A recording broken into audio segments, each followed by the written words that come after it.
People of Biafra, chapter July 2026. The Oath of Allegiance. This new oath replaces the former IPOB oath. By taking this oath, I full name hereby nullify the former IPOB oath of allegiance, which I took in the past. I, full name, hereby solemnly, sincerely, and voluntarily swear and declare my allegiance to the indigenous people of Biafra, IPOB, led by the Directorate of State, DOS, of the indigenous people of Biafra. I swear to uphold and defend the objectives and the constitutional order of the indigenous people of Biafra. I swear that I will never engage in any act of insubordination to the leadership, the Constitution, or do anything to jeopardize the restoration of the Republic of Biafra. To faithfully and truthfully discharge my duties of membership and to comply with all lawful directives from the Directorate of State. I affirm my commitment to the pursuit of the freedom, dignity, unity, and self-determination of the indigenous people of Biafra. I undertake to preserve the integrity, independence, and constitutional order of the movement. I swear to protect and not to endanger the life of my fellow IPOB member, working in all sincerity and honesty for the restoration of the sovereignty and independence of the Biafran nation. I swear to uphold the moral code of the indigenous people of Biafra and never to use my membership, office, or authority for personal gain, nepotism, corruption, or for purposes inconsistent with the fundamental objectives of IPOB. I swear to this oath consciously and voluntarily, accepting the rights, duties, and responsibilities of membership. I swear that if I work against the freedom of Biafrans, may Chukwokiki Abiyama cut short my life. If I work truthfully and honestly for the restoration of Biafra, may Chukwokiki Abiyama bless me to see and enjoy a free and independent Biafran nation. Ellen Chukwokiki Abiyama's name, I swear. The Biafra Pledge. I pledge my allegiance to the indigenous people of Biafra and its institutions, led by the Directorate, to adhere to the call for the freedom of the motherland, to uphold its patriotic values in truth, and to treasure and defend her sovereignty and dignity from oppression and enemies. Foreign and of state, honesty, domestic. To never forget her fallen heroes and heroines who died in defense and love of the motherland. I pledge to uphold the rule of law, protect its constitutional order, preserve its heritage and culture for the liberty, equality, and justice of her offspring. So, help me, Chukwokike Abia.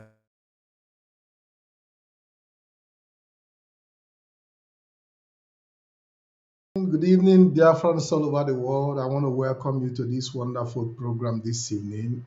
This is BTV Europe. It is my pleasure to have you once again. This evening we'll be hosting Mazi Chinasa Nworu, who will be joining us in a very short while. Just like you had the national anthem and also the oath of allegiance of IPOB. I want to say welcome to BTV. We are transmitting as usual from multiple platforms and so many other platforms that you all are conversant with, like the Telegram Live. We are on Radio Biafra Live. We are on Twitter. We are on Rapture Media, and we are on Rapture Media IPOB extension as well.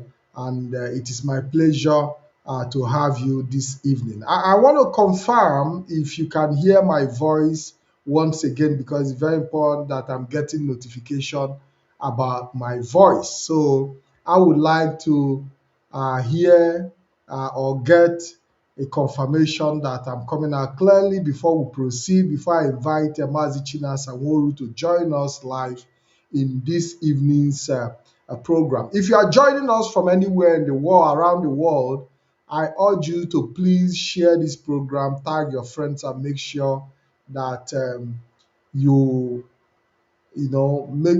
put this program across to every nook and cranny where people can get our transmission live. I want to say welcome and welcome once again. Thank you very much for the voice confirmation. At this point in time, I want to welcome Mazi Chinasa Nworu on board. I would like him to come on board and do our normal tradition of introduction before we proceed with the questions. Today, unfortunately, we are not going to take in calls. But we are going to discuss important issues because you know that this broadcasts have been scheduled for very important enlightenment purpose and also for awareness reasons. And that is why Mazi Chinasa Nworu is here today after a very, very long time of not coming on BTV as a result of other factors and, of course, uh, assignments that are related to making sure that the Biafra struggle remains strong and formidable as it were. So I want to say welcome to Mazi Chinasa Nworu on board. Can you please bring in Mazi Chinasa Nworu so that we'll be able to have this wonderful conversation with him? Because I know that Biafrans all over the world are waiting. Everybody is waiting to hear his voice. Everybody is waiting to, uh, also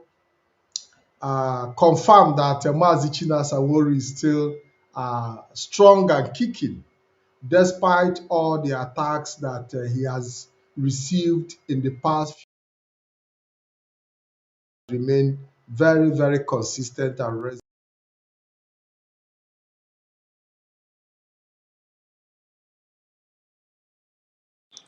Yeah, Mazi Patrick, thank you so much. Ndewo nwa Chineke. Thank you. Earlier on, are you here?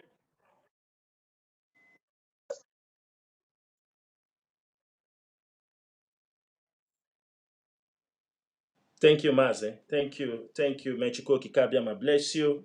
Earlier on, when you were speaking, I was not hearing you, but now it's okay. Dear friends and all the lovers of freedom, my name is Mazi Chinasa Nworu. Mazi Chinasa Nworu served the indigenous people of Biafra as a member of the Directorate of State and the Middle East Rep. I am from Obingwa. Obingwa is in Aba province. Before we continue this program, irrespective of that, this oath that we have taken it as member of the Directorate of State, I will also, this is personal, I would also like to take the new oath of allegiance for Biafra restoration. I would also like to take it on air before we continue this program. And I will also pledge before this program continues. Please give me this few minutes so that I can also take this oath on air today. This oath is the oath of allegiance. This new oath replaces the former IPOB oath. By taking this oath, I, Mazi Chinasa Nworu, hereby nullify the former IPOB oath of allegiance which I took in the past. I, Mazi Chinasa Nworu, hereby solemnly, sincerely, voluntarily swear and declare my allegiance to the indigenous people of Biafra, led by the Directorate of State of the Indigenous People of Biafra. I swear to uphold, defend the objectives and the constitutional order of the indigenous people of Biafra. I swear that I will never endanger in any act of insubordination to the leadership, the constitution, or do anything to jeopardize the restoration of the Republic of Biafra, to faithfully and truthfully discharge my duties of membership and not to comply with and to comply with all lawful directives from the Directorate of State. I affirm my commitment to the pursuit of the freedom, dignity, unity, and self-determination of the indigenous people of Biafra. I undertake to preserve the integrity, independence, constitutional order of the movement. I swear to protect, not to endanger, the life of my fellow IPOB member, working in all sincerity and honestly for the restoration of the sovereignty and independence of the Biafran nation. I swear to uphold the moral code of the indigenous people of Biafra and never to use my membership, office, or authority for personal gain, nepotism, corruption, or for the purpose inconsistent with the fundamental objectives of IPOB. I swear to this oath, consciously and voluntarily, accepting the right, duties, and responsibilities of membership. I swear that if I work against the freedom of Biafrans, may Chukwu Okike Abiama cut short my life. If I work truthfully and honestly for the restoration of Biafra, may Chukwu Okike Abiama bless me to see me and enjoy a free and independent Biafra nation in Chukwu Okike Abiama's name. I swear.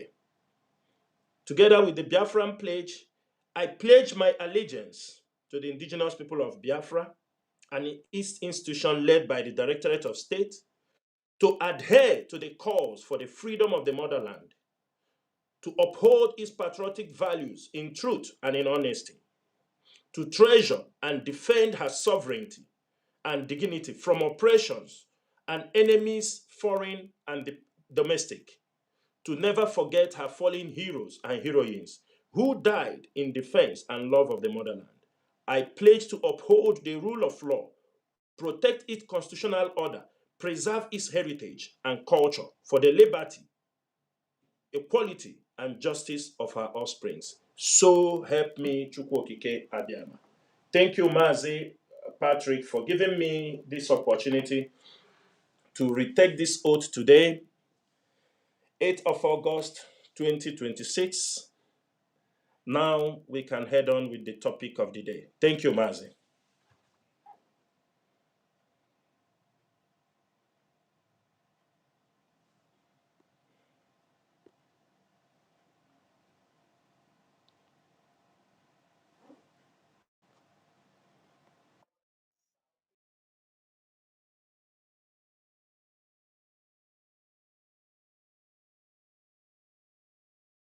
Sorry, Mazi, you're welcome to BTV Europe. I was muted and I was still talking. Like I said, your voice was clear and genuine in the oath that you took, and anybody listening to you can attest to that.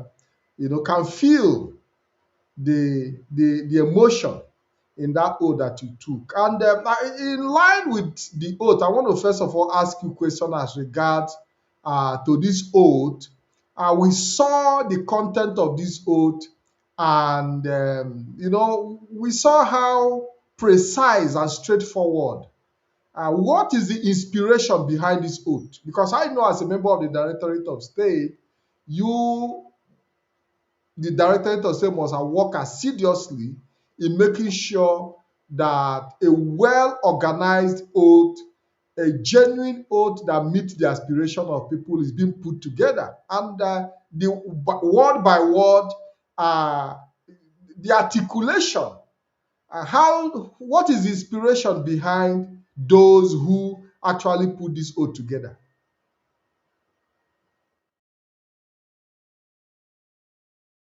Mazi, I can tell you, um, in every organization, there must be a room for improvement. There must be a room for amendment. The issue of this oath, because of our, you know, the urge to restore Biafra, anything we are asked to do, we can do it. It does not mean that people did not oppose the IPOB oath, the former IPOB oath. People oppose it. We all can say this wherever we find ourselves, that in all our gatherings, there are people who always oppose those oaths. But you have to know something. That's why I say there must be changes, there are amendments as time goes on. When those oaths, when the former IPOB oath was penciled down, you know, at the end of the day, when the DOS come up, or the people that we appointed will come up with certain wordings, it will still go back to the leader, the former leader of the indigenous people of Biafra, which is Mazi Nnamdi Kanu. He will make some amendment, add some few words into those those oaths.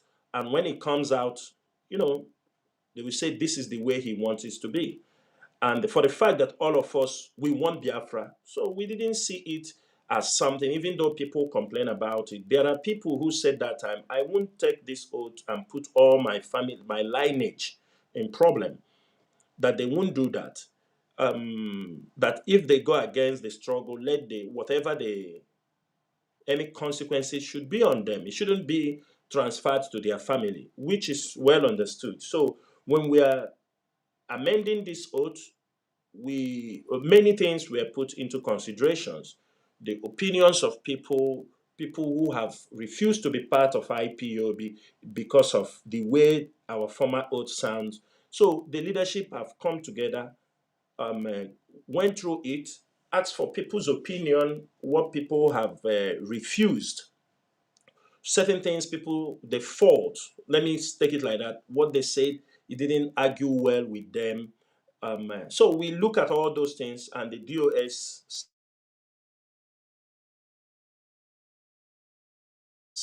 sat, um, Nworu seem to be experiencing some sort of. I think he's back now. Mazi, are you back? yeah, Mazi, I'm back. I'm being. My network is okay, but I'm experiencing problem from the studio. Sometimes I seems I'm not hearing you also. So I don't know where I stopped last. Okay. So the oath is based on what many people, there were some many observations people found out from the oath, which didn't augur well with them. So the leadership sat down, get in touch with the coordinators, opinions, what people said about the oath. Then they try to, and in this struggle, it's a long journey. People fall along the way. People die along the way, not necessarily through the struggle, out of sickness and nature. Death is something natural. Um, um, People who also, there are people who have contributed immensely in this struggle. Maybe tomorrow they fall sick and they can no more participate. You if they can participate, then you label them something that they have fallen aside. You don't know they are suffering from one thing or the other, or facing one challenge. So that's why we said in this new oath, if you are doing something good, may Chukwu Okike also help you. May he also provide for you. There is hope in this new oath of allegiance. It shouldn't be after you contribute all your money, all your sacrifice, somebody somewhere will now say, if you don't do it, you die, your generation will die. I mean, people complain, but sometimes, people can raise some opinion which may not, many people may not found it effective at that time. But as time goes on, we try to amend. That's why I say there is room for amendment. So, and the opportunity to amend the oath of allegiance presented itself, and the DOS did not hesitate to make those changes. Thank you, Mazi. So it means that because the oath had always been a bone of contention, there are a lot of people, like you said, who refuse to take the oath, and many people, not because they didn't want to, but they were disenchanted as a result of the content of the oath. And we even saw the when this oath was also presented to Simon Ekpa in Finland when he was being persuaded to join IPOB. One of the things he pointed out was that he cannot take an oath that carries the name of Nnamdi Kanu in it, and that was the reason he objected to. So, do we say that he acted wisely at that point in time? Not say he acted wisely. Am I coming out clear? Yeah, I didn't say he acted wisely. It was a loophole he found out. You understanding me? He found that loophole because from day one he came into the struggle. He is an agent provocateur. So he didn't come and found, but he found that loophole, and it become an excuse. You understand me? But why I said he found that loophole, because the people that sent him, he was working for, already informed. They have given him a breakdown of certain things. So he didn't find it funny, but because he's on a mission, he went and took that oath because he wanted to accomplish his mission. So he took that oath only in the presence of, I don't know in the presence, but I know it is this Adama Brown that Mazi Kano told that time to give him the oath and ask him to sign the oath, which he refused to sign the oath. And he moved on. So he was on a mission. He knows, he was ready to jump that, but publicly he was not ready to do that. But because it's an agent provocateur, so he could be able to, maneuver his ways, take it, and move on, knowing quite well the mission he came for. There are genuine Biafrans. There are genuine Biafrans who are still in IPOB today. They took that oath, but they took it because of the love they have for the Biafran struggle. But they were not happy because you put their lineage in danger. He said, if I do anything, let it be on my head. It shouldn't be carried over to my children or to my family. So that was, some of them, they took the oath, they complained about that, but there was nothing. And the opportunity have presented itself, and the changes are made. It's normal in any organization. We can't remain something we have been using for 10 years, for a decade. You can't tell me it is perfect. There must be changes. And the changes, the time to make that change presented itself at the right time. And the leadership took that advantage, and they correct that particular. We didn't do it early anyway. It was not done early. Thank you, Mazi. Last question as regards to the issue of the oath. That is a very important question I would like to ask you as regards to the abolition of this oath. So, are we saying that with the abolition of this oath, that the struggle is now being rebuilt from its foundation? Because the oath had always been the foundation, the foundation in which this struggle was formed or founded. So are we saying that the abolition of this oath automatically start the rebuilding of the struggle from its foundation, in making sure that this foundation of the Biafra struggle is being reinforced, possibly some of the wrong this thing taken out and rebuilt again to give people confidence. Because the oath is part of what all of us, are working, bearing in mind that, the oath makes most of us to be dedicated, be disciplined, and watching out for one another. And there is no organization, or there is no freedom fighting movement, even a government, even you become part of a government, there is an oath taking. So what we did is not something new in any movement. It is one of the ethics and one of the characteristics of any movement, freedom fighting movement. There must be an oath taking. There must be.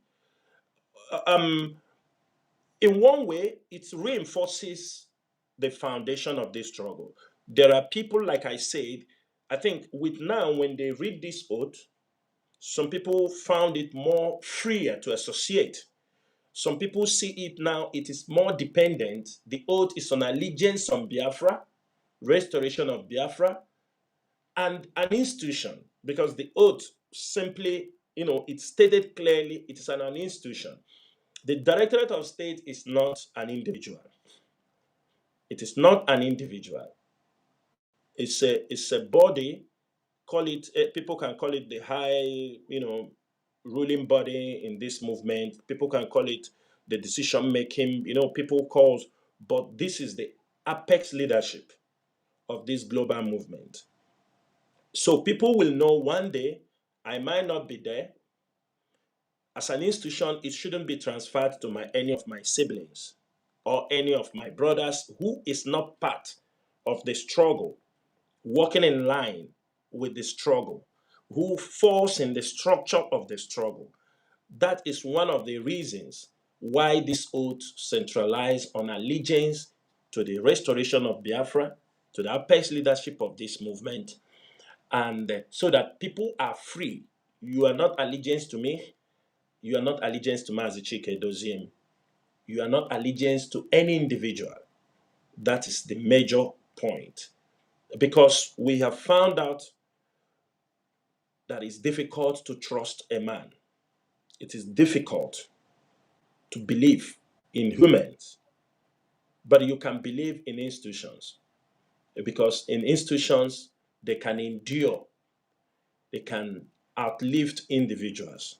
Thank you, Mazi. You very much, Mazi. It is my pleasure to have you. And you know that anytime you come on BTV, there is this eagerness. People want to hear from you, they want to hear your explosive voice. Now, there is a very important question I will first of all put across to you based on the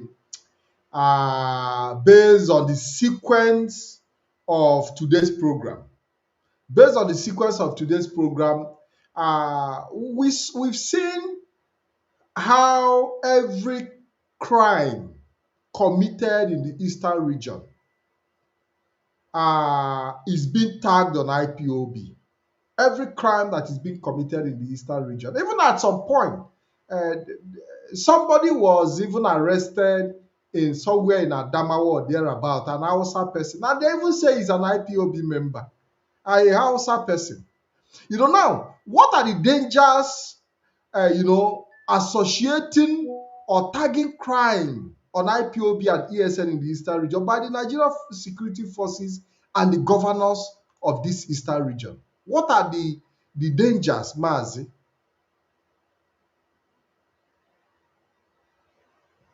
Can you hear me?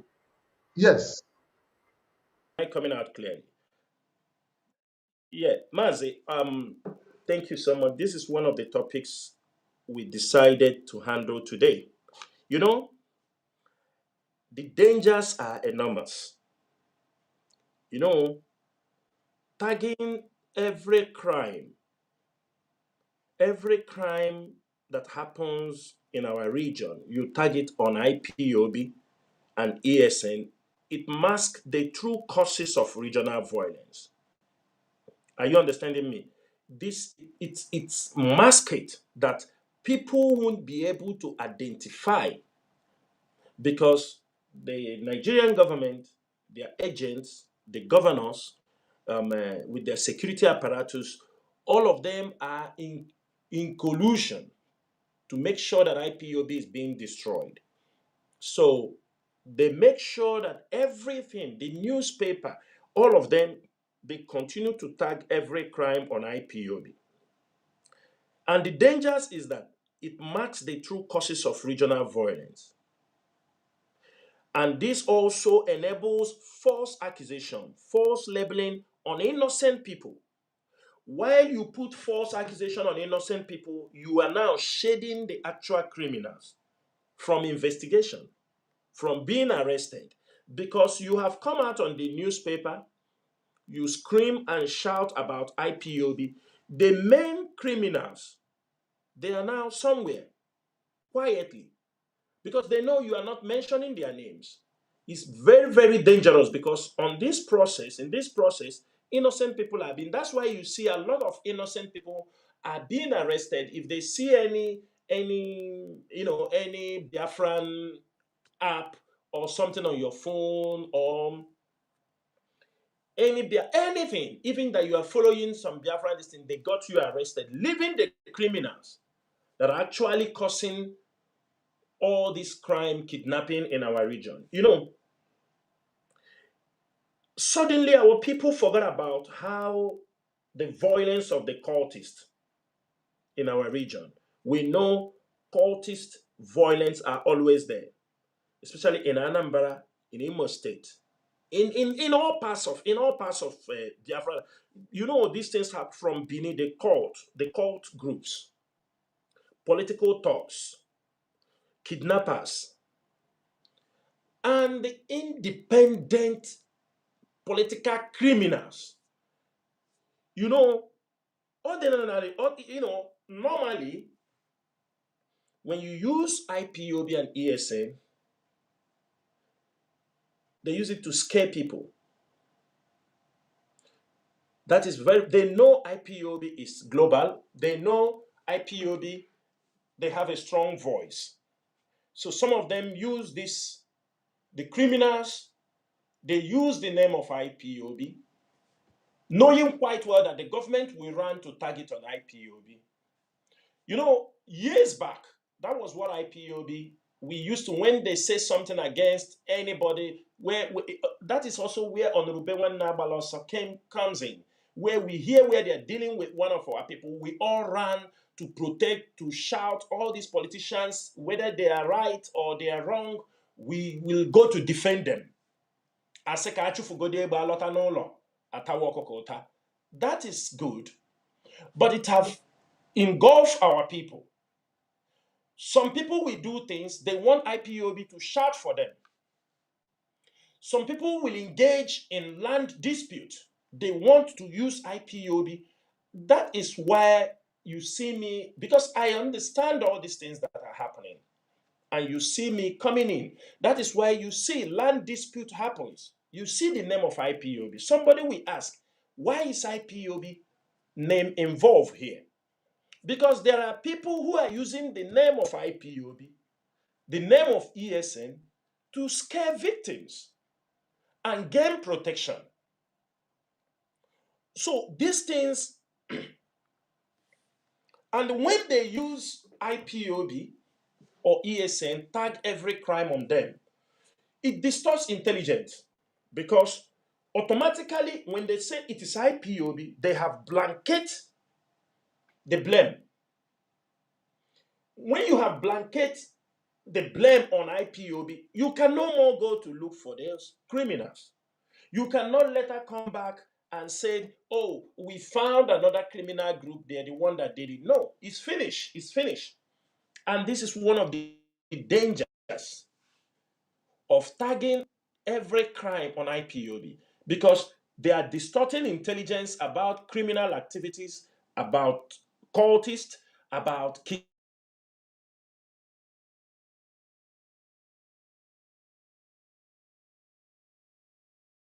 kidnappers.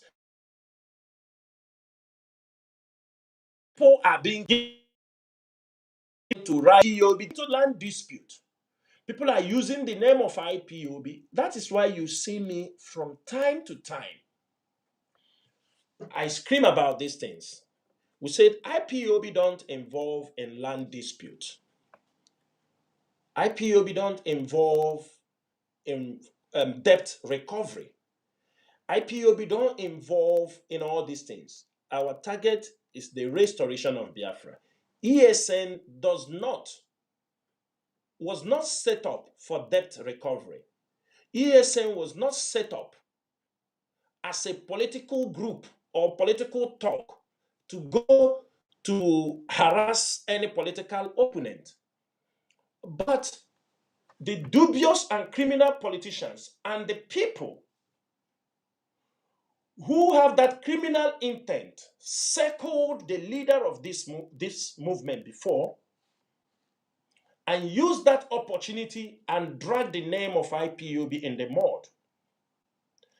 Let me tell you what happened. Some of them are dealing with the politicians. Some crime happens somewhere for the fact that they want to get money. They run and move to one politician or one governor and ask him, give us money to stop that thing. Our boys will go to stop that thing. When you always run to a politician to seek for money to go to stop a crime that you know nothing about, and on the process, other things start to happen, then he believes you people are involved. He believes you are involved. Sometimes, I will give you an example. Sometimes, this thing happened, and let me give an instance. Something happened in Enugu. Not this time, not this period, not this governor. Then somebody go to speak to the governor to give him some money to stop all those things happening. He claimed to be IPOB and ESN. You know one thing, they know how to get in touch with us, but they won't. He told him, give him money so they can stop all these things happening. After they have given them some money, a group of criminals invaded from Benue axis and attacked some people in Enugu. And when the person was asked, what happened? Why you didn't handle this issue? He said because the money that was given to them was not enough. And unfortunately, for those criminals, they were caught escaping to Benue, and they were Fulani people. And the person said, oh, so why are these people taking credit of a different crime other people committed? So they were not involved, but they are taking credit of certain crimes. And you know, Eperima was very good in doing that. These are some of the attitude and behaviors that have led also tagging these crimes on IPOB. But one thing is that we have always come out here to debunk. Nobody will say Chinasa Nworu's voice is not a known voice in this struggle. I am also accessible. People do ask questions. I have made certain clarifications. Starting from 2021, I am consistently telling them about crime, associating crimes with IPOB, associating and tagging crimes on IPOB. And because of this, if you watch presently, you will find out that there are many people now being caught.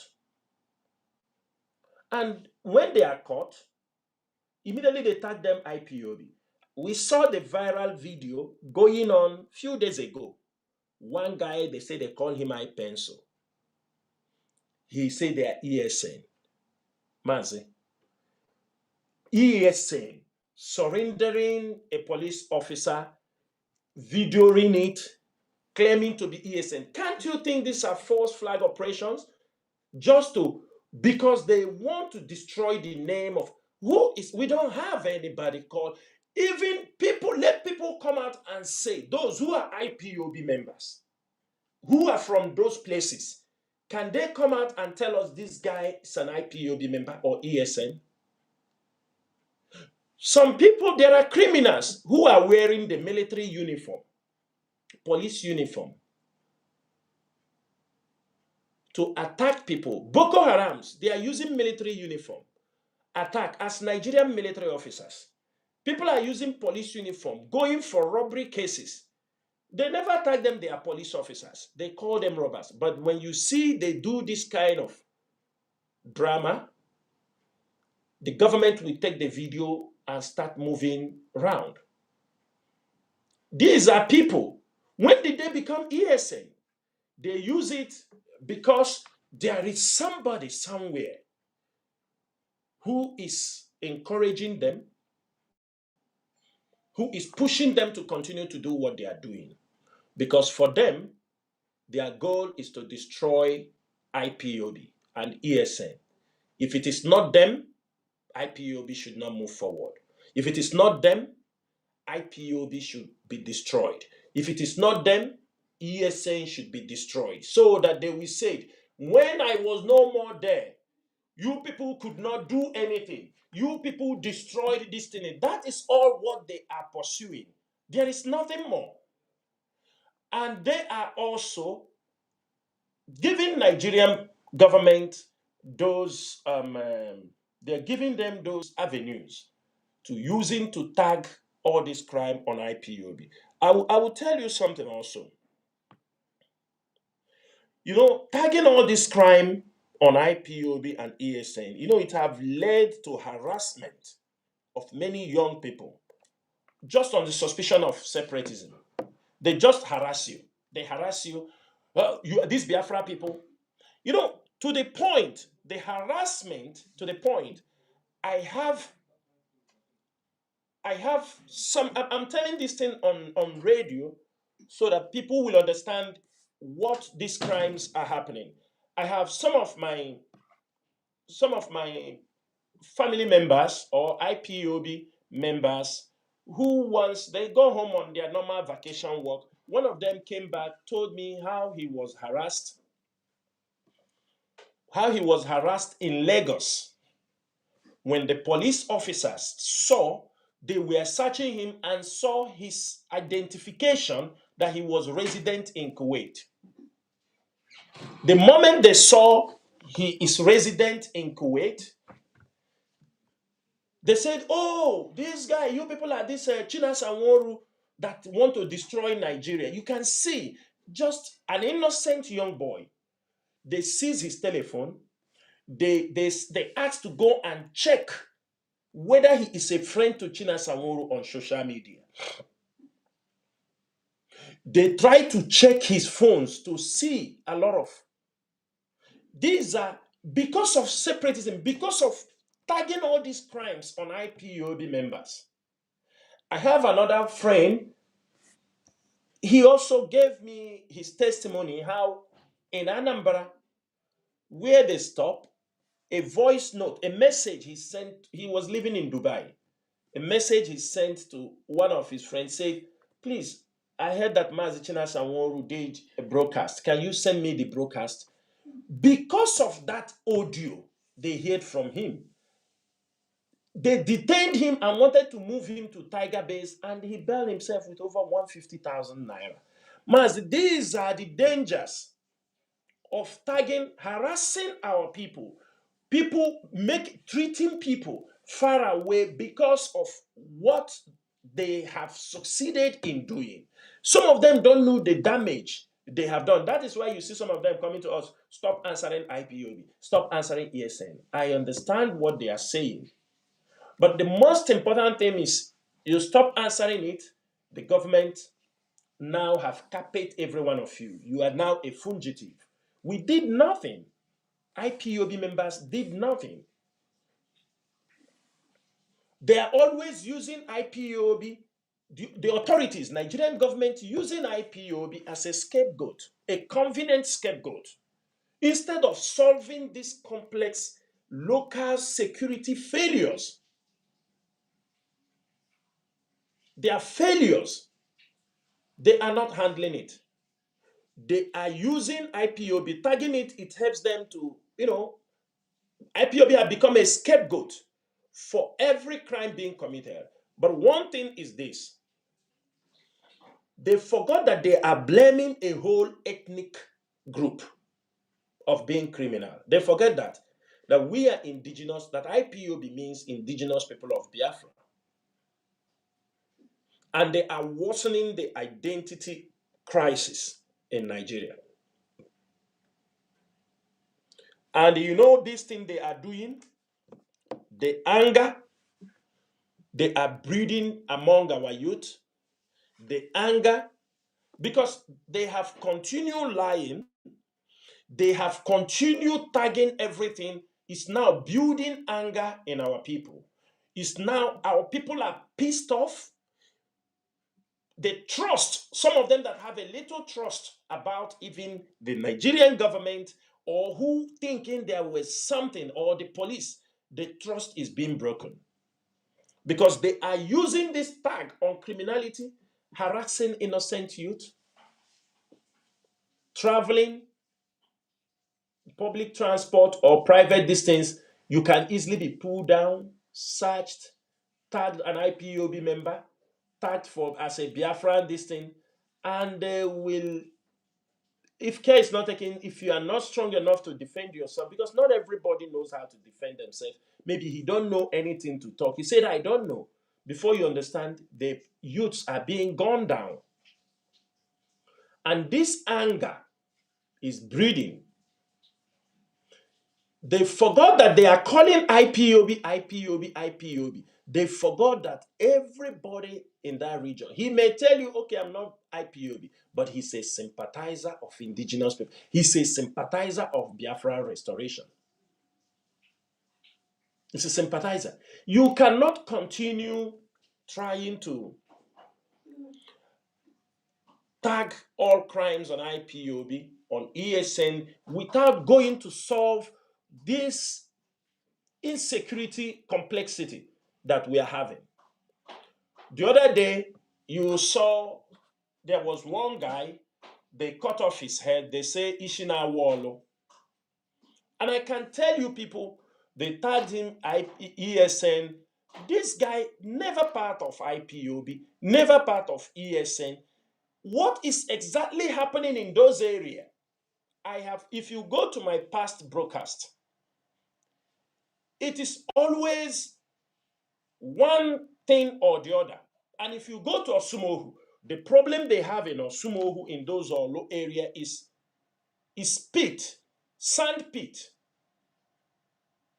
This is what they are all fighting, killing themselves. Who will take control? Because Osumohu have some pit where sand is being sold. It didn't start today. It started even before ESN, all these things, IPOB came. But when IPOB came, immediately Mazi Nnamdi Kanu was renditioned, and the agitation, people, there was anger in the land, people were calling people, we fought.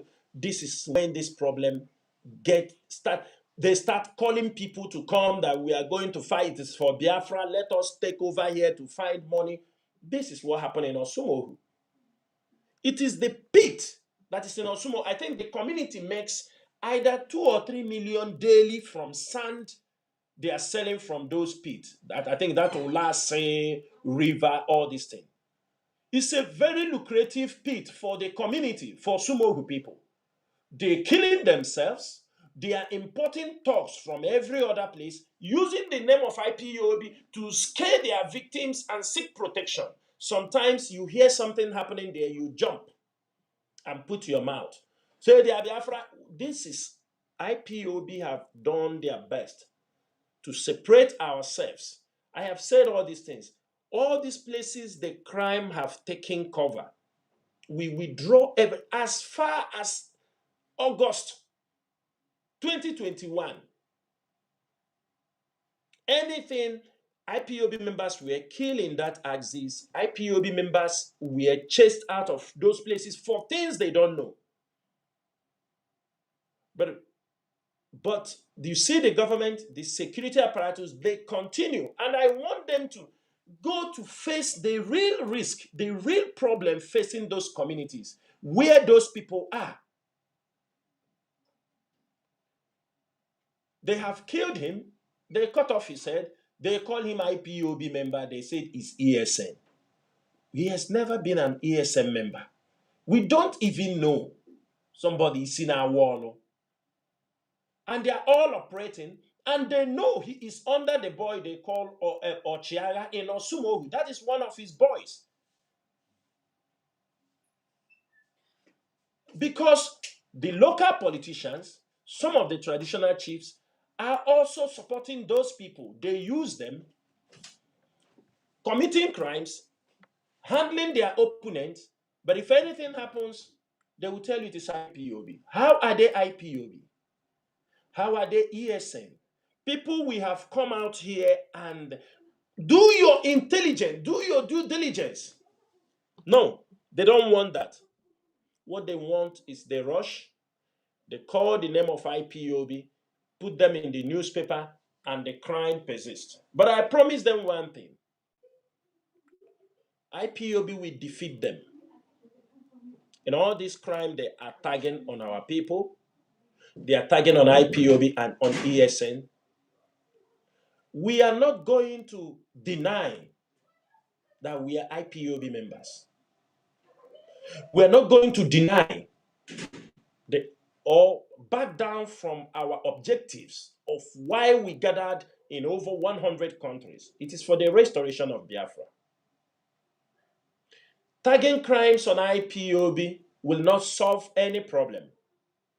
Instead, it will trigger more anger because our people now know the truth.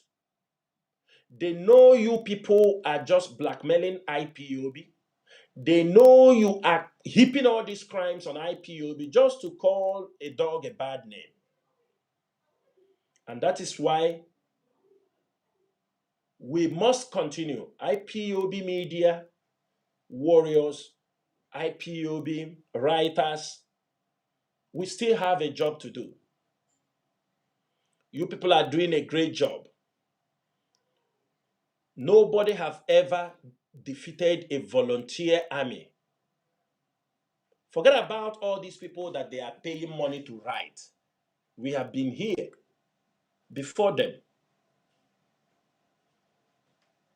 I can tell anybody, if you are a member of IPOB in any country where you live, if you started IPOB, like me, we started in Kuwait in 2014.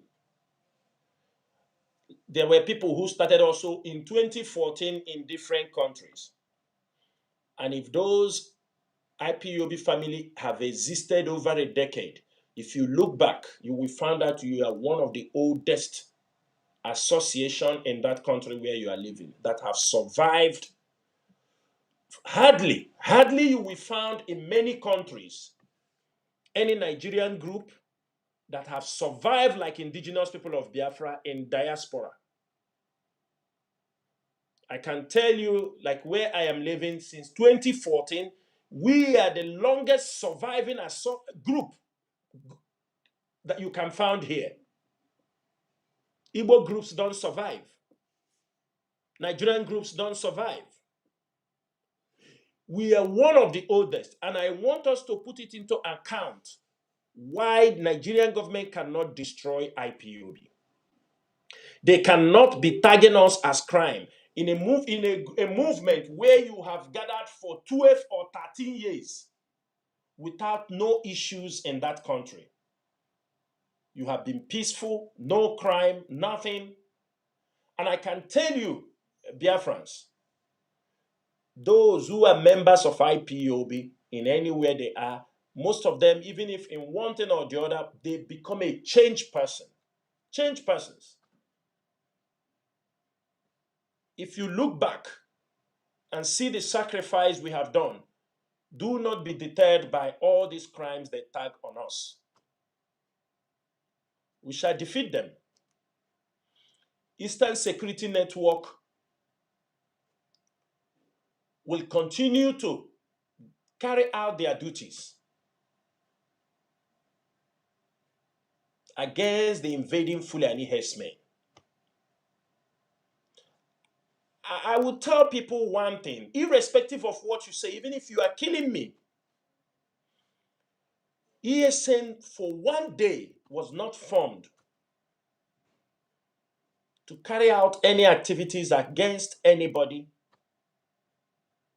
apart from the invading Fulani herdsmen, the terrorists.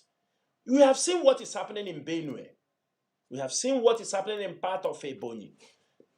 They were rampant before ESN came. And today, you can find them in some axes.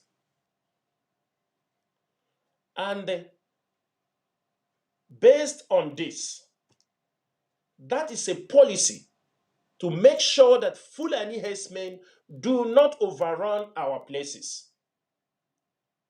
Sometimes people tell you, that is why these days you see some people talk, where is the Fulanis are here, they talk. We don't talk to them.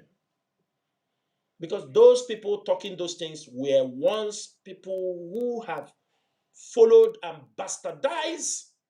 They were promoting criminals. They were promoting criminals in this struggle.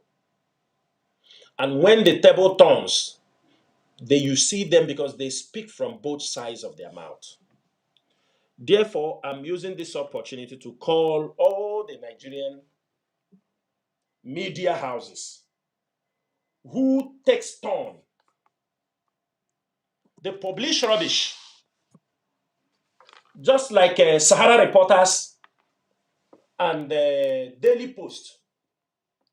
You know, they knew these things were lies. Sahara Reporters and Daily Post, especially Daily Post, have learned to publish rubbish.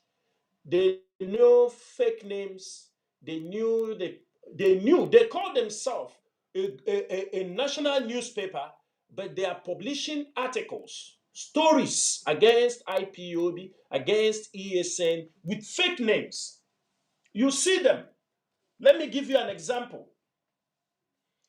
You see, when Eperima, the auto criminals, were committing crimes in our land, they boast about what they are doing, they kill them, do this, they do this. Even if a tweet, Daily Post will project it. They are all. Whether the people exist or don't exist, every crime, Daily Post will project it and give them the credit.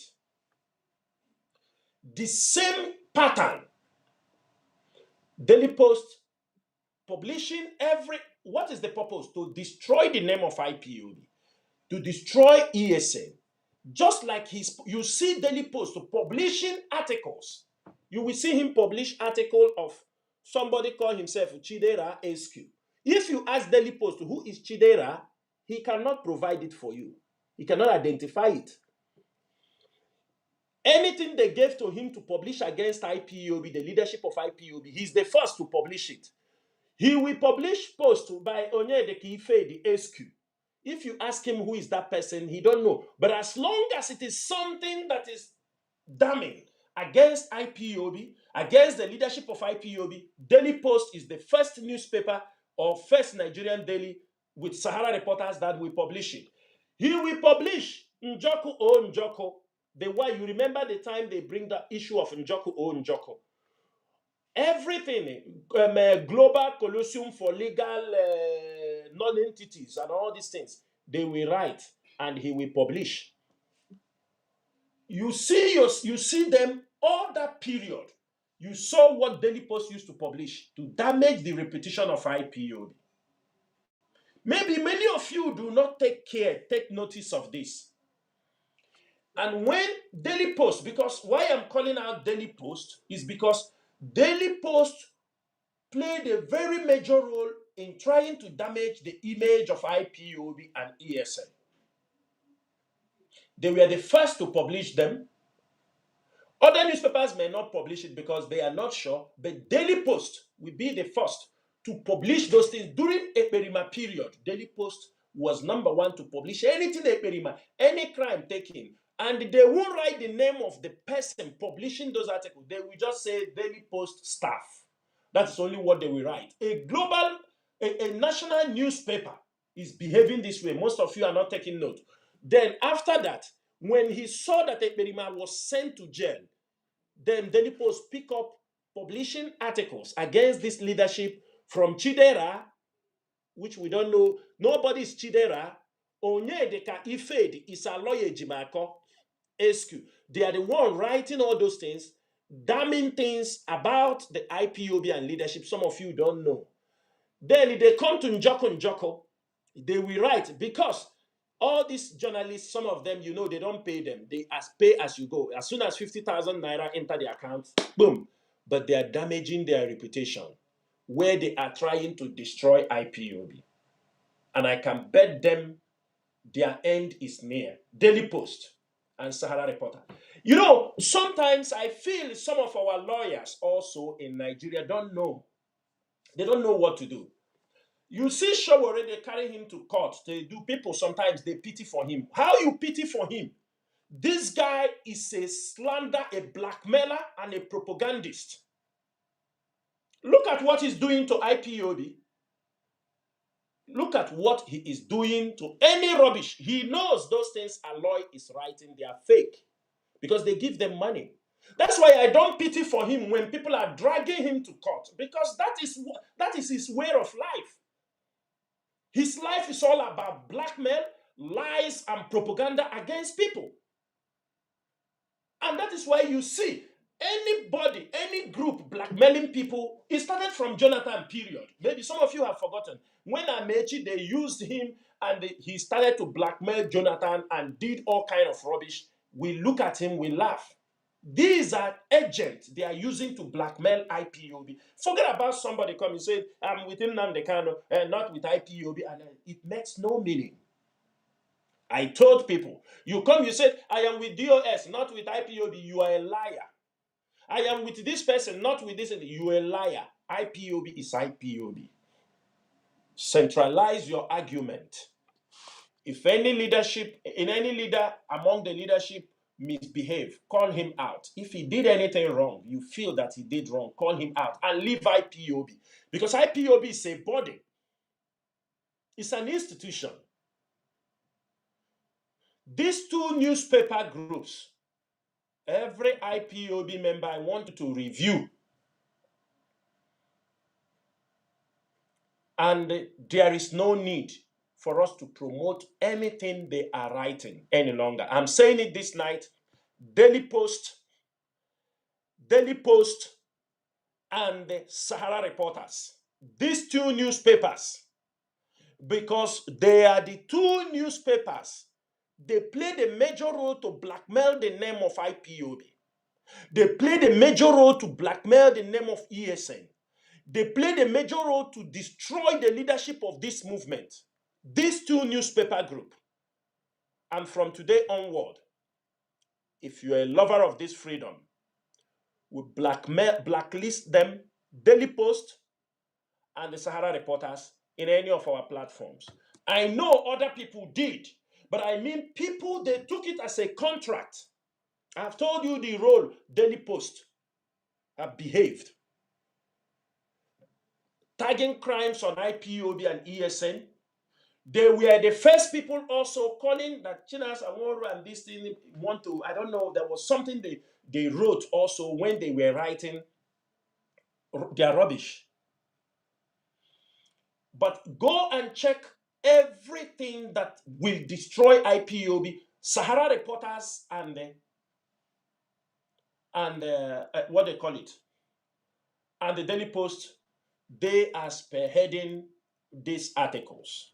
They are spearheading these things. And I'm telling Biafrans today, if there are people, they have print newspaper, we boycott buying their newspaper.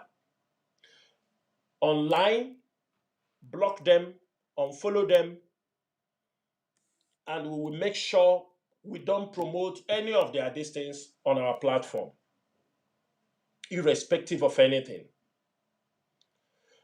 I'm saying it, I know why I'm saying it, because Imana Asna Garagara Foke, Yadizikobara, for Sahara Reporters and Daily Post, we're going to seriously look into these two newspapers, the rubbish they are doing.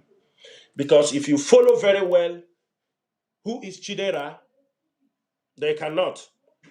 Njoko, all of you have forgotten so easily. Those people, stage by stage, how they were writing a press release, similar press release of IPOB, the same pattern, the same everything with different name, they will publish them. Knowing quite well that these people don't exist, they only written to blackmail the IPOB leadership. And I hope one of these days, some of them will be called, to be sued to court. They will provide those people. They will provide them. If you think the one of, what do they call him? The time they wanted to blackmail Ozekome, they were the ones in the forefront also. And when they were done, they start to put up apologies, some of them, all the things they withdraw. I think that is what we have to do over this particular subject.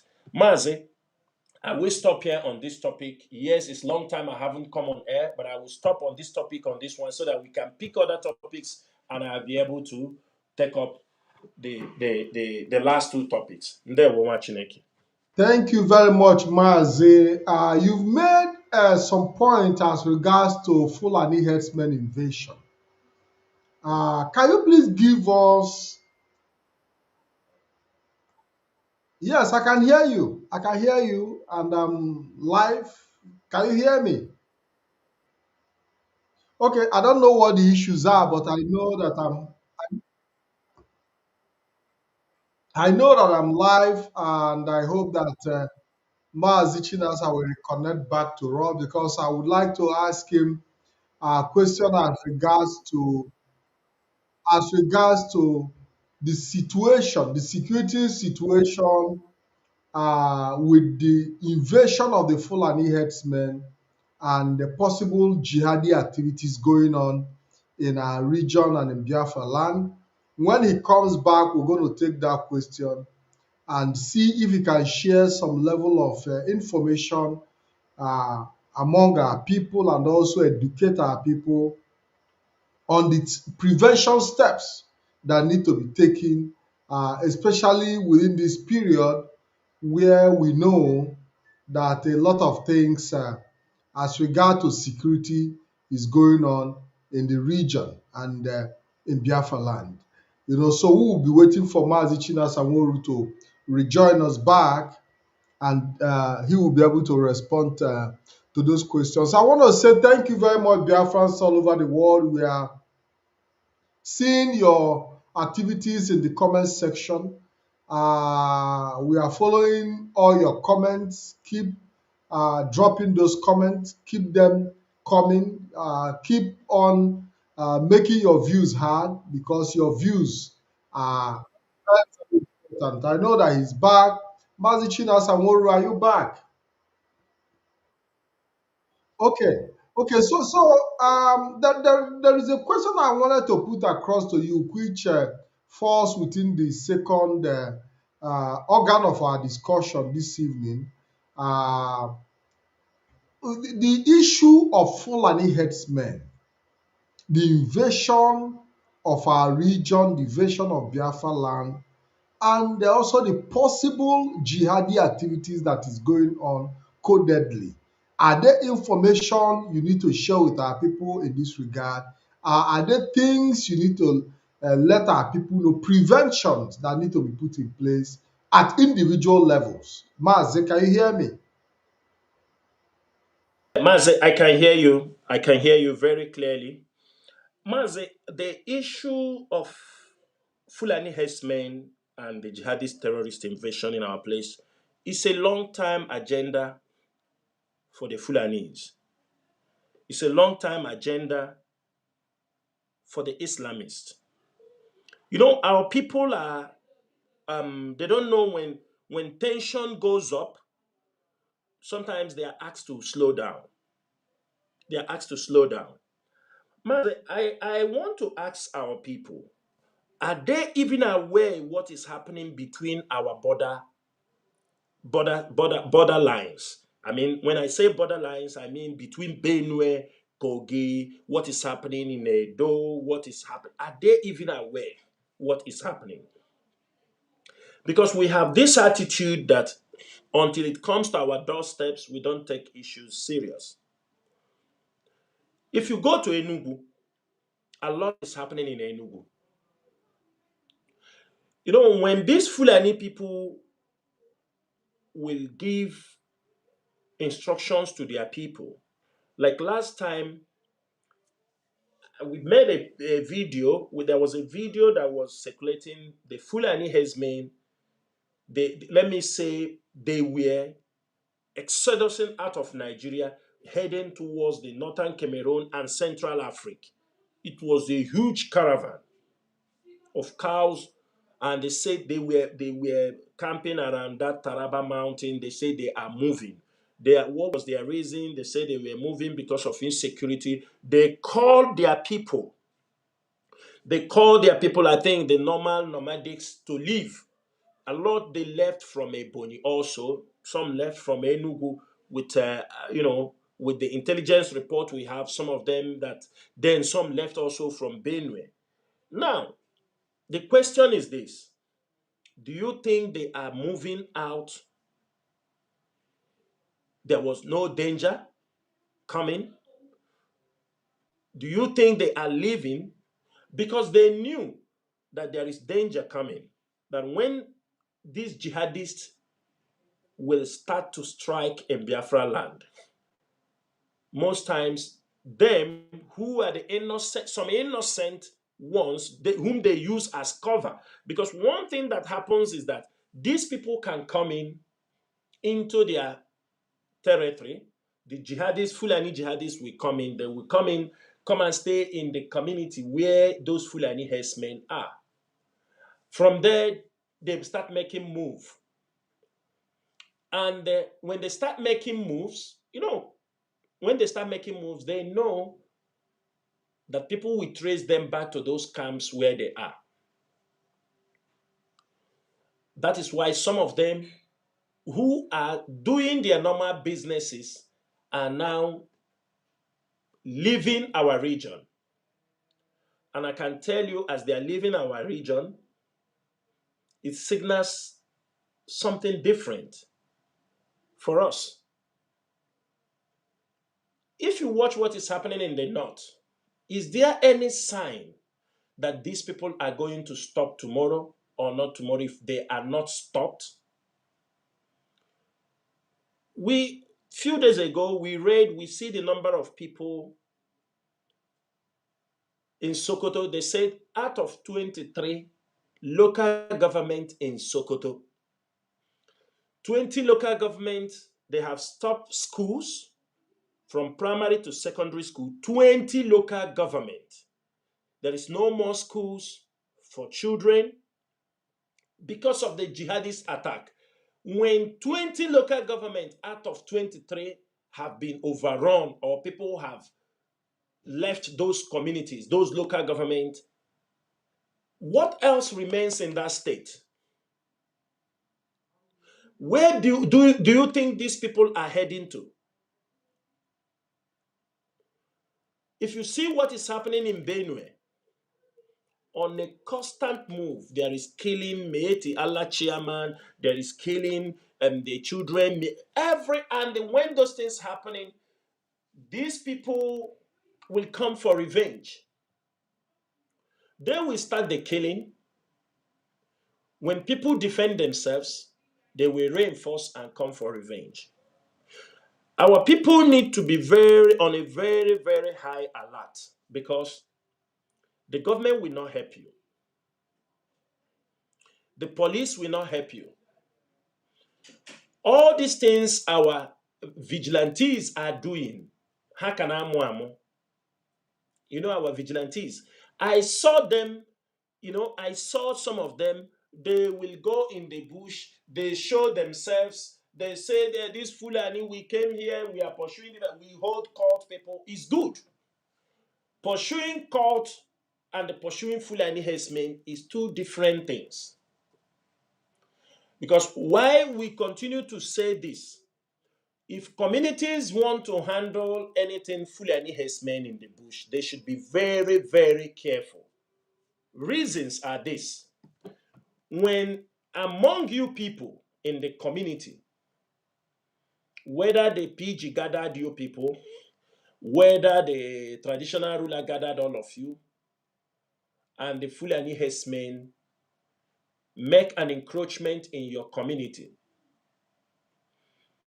if you are called to go for this assignment, you have to be careful, because at the end of the day, if anything goes wrong, maybe a Fulani herdsman may be gone down where you people are exchanging fire or anything. I'm telling you, the Nigerian military with their contacts, they will come for your Igwe. They will come for your PG. And your PG will hand over some of you, hand you over to them. The next thing, you are in Abuja. Pray it doesn't happen. Apart from that, if Fulani herdsmen attack your community, if the vigilantes can handle it and keep their mouth shut, that is good for your community. Because at the end of the day, the Fulanis will reinforce and launch attack against your community as a revenge mechanism. And that time, innocent people will be killed. That is why we are always telling you, already the Eastern Security Network is doing this job, and they are the only security network the Fulani will hear their name and keep away from your community. We are not telling you come and pay us money, but what we are saying, tell us where they are. We come once. Because some of your PG also, they are giving them land. Communities should ask their PG to stop giving Fulani herdsmen and their traditional kings land for if there is ranching, let them go and do ranching where they want to do ranching. But coming out in communities, give them a piece of land and tell them you can be there. Tomorrow they come in, they bring in their people inside the bush. Go to Bini. Some of them are going in the bush to discover a big villages inside their own forest. Fulanis are living there. And during election, they will say they will count them. They can bring them inside that bush, bring results from there. If people want to live in our community, let them live legally. We know where they are living. Let them get a house. Let them rent places to do their business. They can't go in the bushes. And then later on, you will hear that a military helicopter have landed in that place. Say we don't know what they were doing. You can't even question.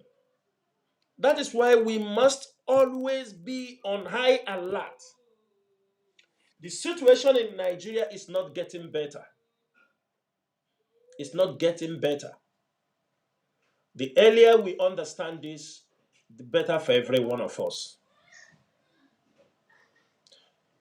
The Nigerian politicians, they use all these things as a mechanism to cause confusion, cause insecurity. They use all these groups to destabilize regions. That is why I'm telling you, we have to be very, very watchful and careful. Christmas period is coming. From next month, the pressure will be high. The Mba month, the pressure, kidnappers, and all these people will be high. I don't see what people expect. IPOB, we're doing our best. We share the information. We try to, very big countries, you see America, when things are happening, they are telling their people, they're giving out warnings. Their people, if you are living in this area, be careful. Because most times that is what you have to do. You create more awareness. If people are aware of certain things, there is possibility of preventing that thing not to happen. When Fulani herdsmen and the terrorists know that our people are on high alert, they know that wherever they camp, or if they know that when they speak to a traditional ruler to give them a piece of land, he told them it is not possible, they know they cannot be in that particular place. If you see anywhere the Fulanis are camping, if you look around, there must be somebody who is protecting them, who is collecting money from them, whom they gave connection to one officer, military officer. He is protecting them. That is why they are there. We saw what is happening. The forest guard I will say something about this Fulani herdsmen with the forest guard in Enugu State. People should know that this forest guard, and Anambra should know this also because of Oka and the Enugu that have, Oka North, that have a boundary. There is something the Enugu forest guard are doing, which is very, very dangerous. You can't pacify crime in this manner. The Enugu forest guard, who claim to be forest guard, they are in collusion with the Fulani herdsmen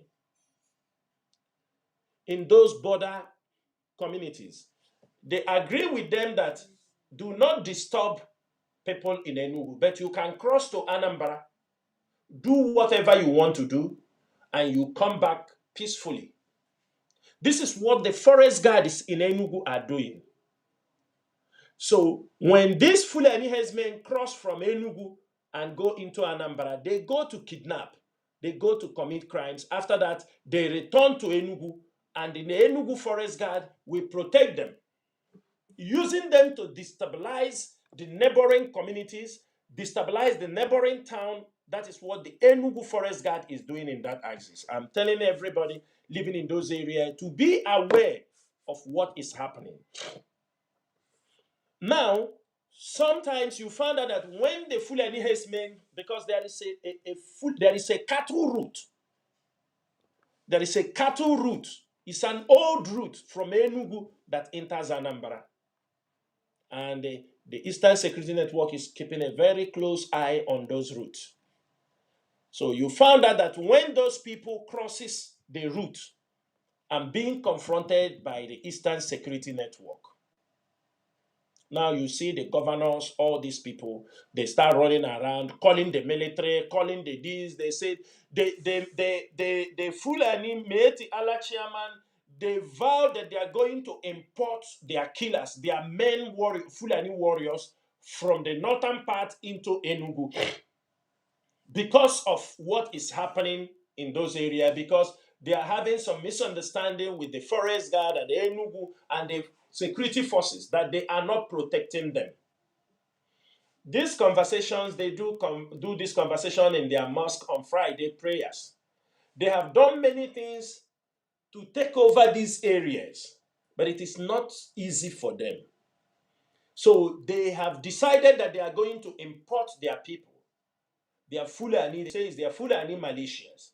Who will come to handle this issue? I'm saying this thing so that both Enugu governor, I know that one is nothing to write home about, and Anambra governor.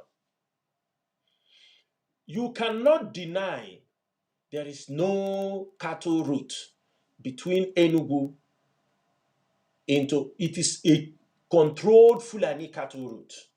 And that is the route they have been using, expanding their territories, causing criminality. And one thing is that when they start all this criminality, other group of criminals will also start in that area.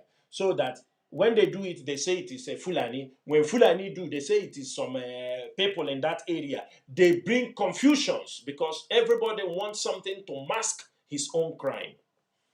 And that is where ESN comes in. That is where IPOB comes in. IPOB comes in by exposing those things, but ESN comes in by keeping check on the crimes that are being committed.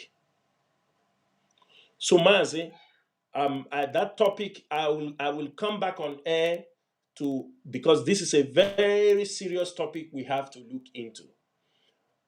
Because we have a lot of things to talk today, I will leave this particular topic, and in my next broadcast, I will elaborate more on this. I will also point out the cattle routes that are in our place, communities that in those axes must be very, very careful, because sometimes our people are neglecting about these cattle routes. These cattle routes is more, forget about the cattle they are carrying by trailer and moved to the slaughterhouse. These are different. They have cattle routes that they come in, you don't even know. They come in, you think, they come in and they can move through that cattle route to the northern part of Nigeria. They move into our own territories. Sometimes something happens, you say the Fulanis know your bush more than you because they are constantly on those routes. They can commit any crime, they kill people anyhow they like. They claim that they own the forest in our place, but unfortunately, ESN have dislodged many of them. And for those doing their cattle business, we urge you to be visible, not in the bush. If you're a Fulani pastorist, be visible. Be where people will know what you are doing. But as long as you are in a forest, and you are harboring your people coming in, using the cattle to mask, to carry out abominable atrocities in our land, be assured that you will be caught, irrespective of who is behind you, irrespective of who is sponsoring you. You will be caught in Biafra land. And when you caught in Biafra land, you will pay dearly for it. Mazi, I will leave it here. Thank you so much. Thank you, Mazi. Thank you very much. You laid down very important points there. And there is something you said about the vigilante groups that are going into the bushes and running publicity. And you gave them advice and also told communities that ESN is always available to assist, which I believe that any community that is willing to collaborate with the Eastern Security Network would find protection in under the cover of this great security outfit. Mazi, there is this regular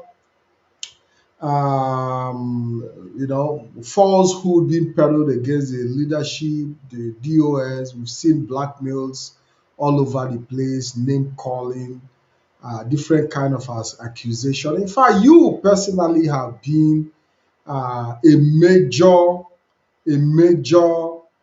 point of discussion on social media.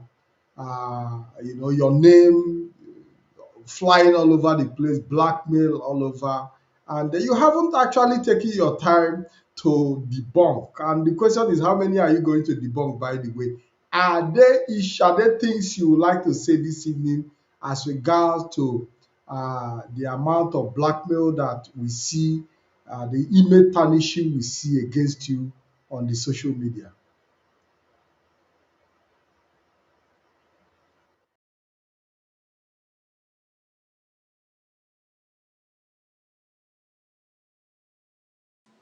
Thank you, Mazi. Thank you. Mazi, yeah, Mazi, I'm here. Like you said, how many am I going to debunk? How many am I going to, um, how many am I going to talk about? Because it's just like, let me put it this way: you are trying to put the 5 years experience, 5 years challenges in 1 hour. It won't, or 4 to 5 minutes to tell or narrate all this falsehood. But before I start to set this record straight, I want Biafrans to know something. Everybody, if you're an IPOB member, you're a Biafran, setting the record straight will involve calling out some names and taking some drastic decisions about them. To set the record straight from this night, Biafrans, from this night, all of you knew about IPOB agricultural initiative that we started how many years now? And it have a positive effect in our land. People contributed, not everybody contributed. There are people who understood what that project means. Last year, some people contributed. They said, we want this money for agriculture. An IPOB leadership have in possession of some land for agriculture, land that were given to them. Some of them they leased for agriculture. And somebody like Chus Eguato, all of you know about Chus Eguato, and I am making it from this night under the leadership of IPOB with the authority vested on me. We declare Chus Eguato wanted in Biafra land. Anywhere we see him, if you're an IPOB member, get hold of him. Let us make sure you inform the IPOB leadership where you found Chus Eguato, because these are people who are destroying the effort of this struggle. This is a young man. When Ikechukwu Ugwuoha died, he was the secretary in Biafra land, secretary of IPOB homeland. When Ikechukwu Ugwuoha died, the leadership reshuffled to appoint a new Biafra land coordinator. And when they appointed, because he has served, though he wanted to be the Biafra land coordinator, which we told him, no, we want to change. We want to reshuffle things. He fought for it. Maybe he have some anger in him why he was not given. And we didn't want him to continue because there was a corruption going on under his watch, which they were consistently doing in Biafra land, and we wanted to put a stop to that. Now the leadership said, okay, they make him to take in charge of a particular farm that IPOB Agric Department was involved. This farmland was used to cultivate only rice, and this is money IPOB members contributed. Because some people will come to ask, where is the money? They told us about agriculture. Today, I'm making it open so that everybody will know what happened to that particular farm. This farm is hundreds of acres of land. The leadership decided that it will be only rice that will be planted on that farm. And to the leadership, they want this rice after harvest. The year is coming to an end. We have too many widows, people, their family are in prisons. We have IPOB, ESN officers who are constantly in need of food. Especially, we wanted this so that we have farmed at least rice that we will be able to hand over to our people who are in their husbands are dead, on this mission, for the students, for the men in the bushes fighting for our freedom. This rice was, let me say, after harvest, it's up to 20 tons. 20 tons of rice. I think more than 20 tons, because a ton is 1,000 kg. Most of you have to know that. So 20 tons, you know what it is. 20 tons, you know what it is. Or more than 20 tons of rice. I could remember when this rice they wanted to harvest this rice, the HOD said there was no money. When Chuks Eguato said that birds are coming to eat the rice, we need to harvest them, there was no money. HOD contacted me. We sourced for the money and sent for him to go and harvest those rice. Those rice was harvested. He was given money to pay for storage so that when this Mba month is starting, we will now mill the rice. The rice will be cleaned and packed and ready to distribute to our people. But unfortunately, we don't know there are criminals, that these are poor criminals in our midst who are waiting for an opportunity. We do not know that this guy, whether he have sold our rice, whether he have sold all those rice. He sold them, not that he sold. He sold some, maybe hand over some. People, when these problems are happening, he now ran to people like Benjamin and Madubugu, those who advised him to bring the remaining rice. And this guy moved the rice of IPOB. Ndi Agoro. People like Benjamin, these are hungry people always, they want food. And that's why you see them making noise every time. This is how they took over more than 20 tons of rice. It was really 20 tons means we have not yet removed the chaff. We have not yet, what do they call it? I don't know a better way to put it. So they have to see, we have not yet sent it to the mill so that it will be removed. It's up to 20 tons. Now, this is how Ebuato took over this rice, sold it, and the same farm, there are still farm on it and disappeared. The next thing we found out, he had jumped in to Sokoto, thinking that if he ran into Sokoto group, that will give him an edge. Why IPOB will not ask him about that rice? And this evening, if that rice is not produced, Chuse Guato will not walk in Biafra land. I am saying it. We cannot suffer. Speak to people, borrowed money to do a heavy farm for our people, to make sure we will support our people. One refrat, one criminal, wretched boy we are helping will carry it sell our rice, ran to join the Sokoto. Whoever that advised him, we are giving him from now till the end of September, because that is when those rice supposed to start doing what they have. We will catch him in Uyo. I'm just telling him, for him to know, we know where he's running to, where he's hiding. You cannot hide from the sweat of our people. I'm just saying it. I'm just starting this particular topic with this pronouncement.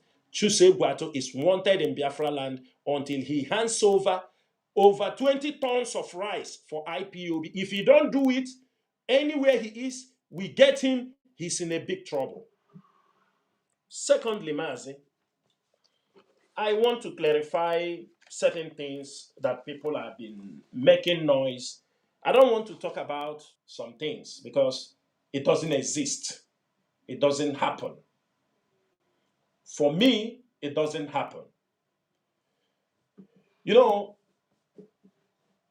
I have been in this struggle for a very long time. I see some jealous, envious, and criminal-minded people in this struggle. I saw some of them come out to say, hey, Chinasa Nworu, Mazi Nnamdi Kanu brought him up, made him, and I challenged them this evening. Biafra made me. The work I do for Biafra made me. Nnamdi Kanu didn't make me. I'm saying it so that everybody, Nnamdi Kanu didn't make me. It's not, Nnamdi Kanu never give me $1. Nnamdi Kanu was not the one who brought me to abroad. Nnamdi Kanu have not in his life, instead I am the one that have spent for him. So I don't see why somebody will stupidly come on social media and say that Nnamdi Kanu made me. Yes, Nnamdi Kanu, when he is doing program, he can call my name. As no, I was not the only one. There are many people, they are calling their names. And I will say these things, my service for this struggle did not start just yesterday. It didn't start when Nnamdi Kanu. It didn't start. In 2015, the first time Mazi Nnamdi Kanu was, before 2015, Radio Biafra people are talking, I see people talk about Mazi Nnamdi Kanu was broadcasting on Radio Biafra. Yes, nobody denies the effort or the things he has done. Nobody is denying that. He was broadcasting on Radio Biafra. Moving from one place, Radio Biafra was not being heard the way it's supposed to be heard in Biafra land. I am one of the people who made it more popular to be heard. Bright Chimezie is there. Chidebere is there. People who know, Mazi Nnamdi Kanu knows there. I took, when Mazi Nnamdi Kanu was broadcasting, people were not hearing this radio the way he wanted it. I, Mazi Chinasa Nworu, and with the help of Ikechukwu, Prince Ike Ikechukwu in UAE, we secured 40 million MTN line in Nigeria. That time there was no WhatsApp. I'm telling you, this is 2015. 2015, early 2015, or ending 2014, 2015. We secured over 40 million telephone lines in Nigeria. Every month, it cost me $500 to $600 sending messages in all this. In every week, Mazi Nnamdi Kanu want to come on air. I used to send a text message to sometimes 100,000 in a state, sometimes 200,000 in a state. Like I can give in Abia State 200,000 people to receive the messages IPOB, it coming IPOB listening to the gospel for the restoration of Biafra on Radio Biafra, CHK 1. I was the one sending those messages. Every month, I did it for complete 6 months. Every month, $500 to $600, pushing that telephone number, pushing these messages on every mobile phone. The whole of the eastern region. And I do push Abuja, Kano, and Lagos. I was working behind the scene for this. Sometimes people say, oh, Janet, I want to. They may call my name, but I was doing something. It was not calling it for just calling sake. 2015, Mazi Nnamdi Kanu was arrested.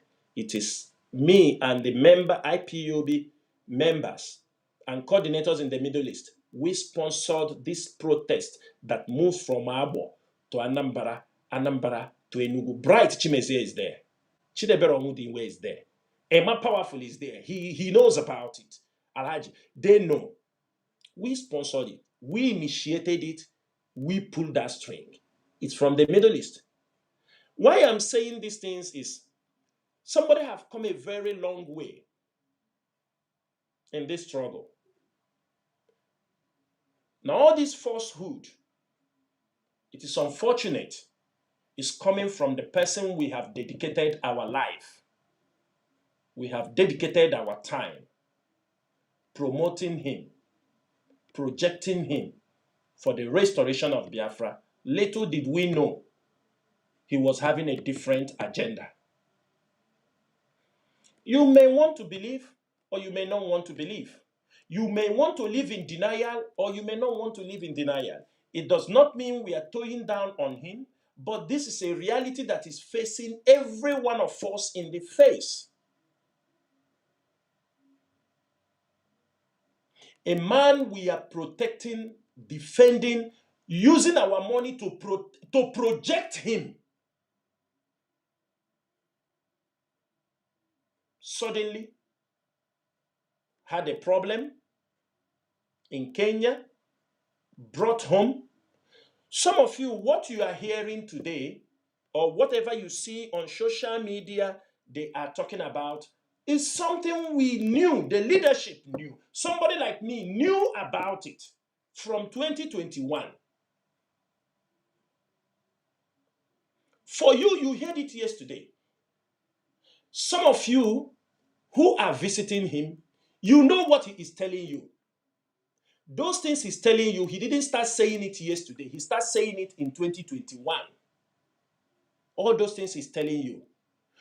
But we behave maturely, putting the fact that our people have died, putting the fact that we have to put everything right, putting a lot of things into consideration. Into consideration.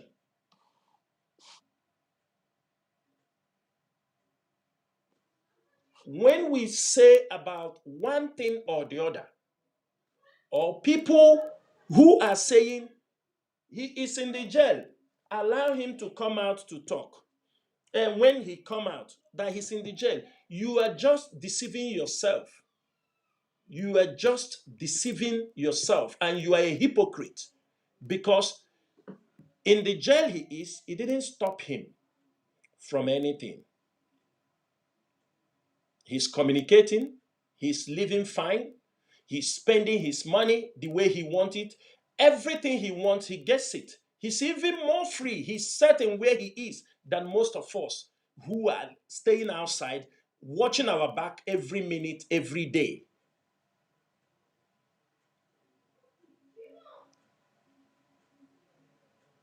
Every day. Some of you is today you heard it, that they have sacked Chinasa Nworu, sacked Chike Doziem. This is not new. These things have been said in 2021. What these things all of you are jumping around now. Some of the people that are promoting all this falsehood, these words were said in 2021. That was when those statements were being made. And those are the statements that have catapulted many of these autopilots. Those Omadaka in the USA. Those were the statements that were given to them. Those were the statements that led to the vote of no confidence, that they have removed the DOS. Don't think that all this thing happening now, some of you just knew it yesterday, but you didn't know these words, sack, all these things. It makes nothing, because we heard it, In 2021, we heard it from that time. We heard it. We know when he was giving those instructions, but we were somehow said, okay, let's manage this situation. We will come out of it. But we don't know it is an intentional act. He's intentional in everything he's doing. We are not the one that sent him to Kenya. We are not the one that arrested him in Kenya. But today, most of you are giving instruction, attack this DOS. They are the enemy. And most of you are jumping up. Britain is no more the enemy. Nigerian government who jailed him is no more the enemy. The Fulanis who kept him in Sokoto is no more the enemy. It is now the DOS is the enemy. And some of you are jumping.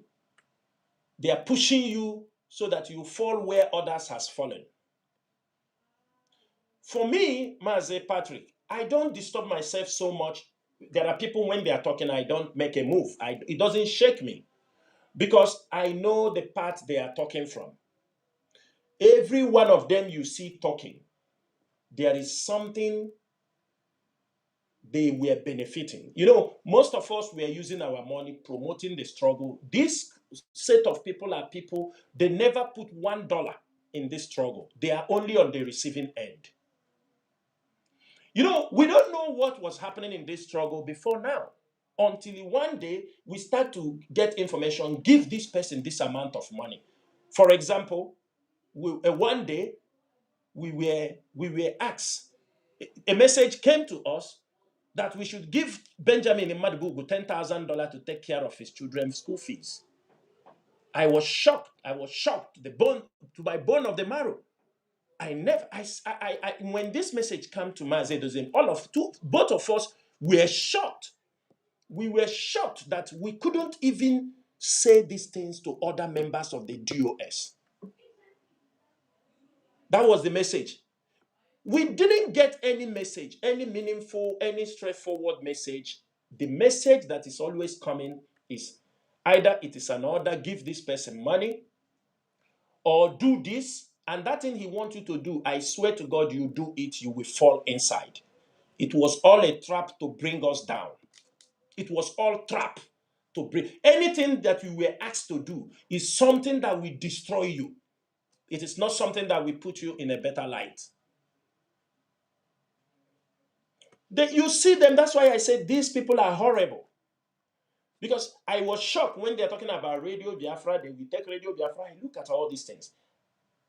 Mazi, this blackmail, many of them are paying the price, and many of them will pay the price. Their blackmail have nothing to do with me. Some people will say, hey, don't mind them. You know why I see the hypocrisy of all these things is that many of them will tell them, they will quote for you, Onyendu said like this. And they are blackmailing Chinasa Nworu.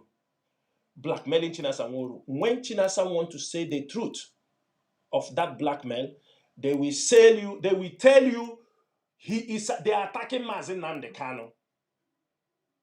They will say they are attacking Mazi Nnamdi Kanu.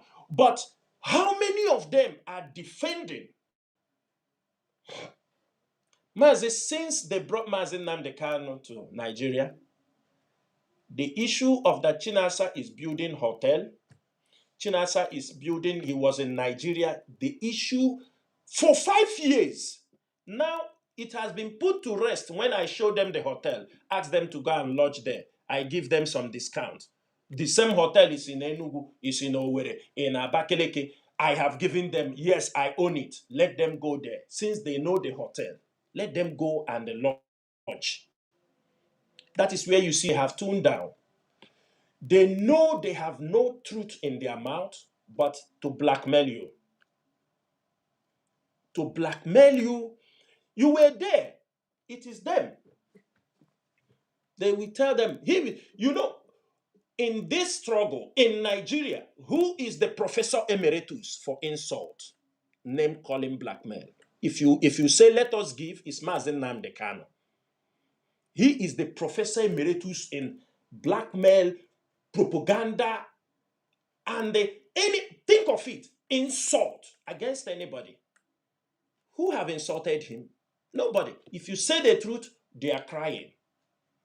And they will be blackmailing you. Blackmailing Chinasa did like this. When blackmail, people will call you to ask you a question. Mazi, they say you did this. When you explain, boom.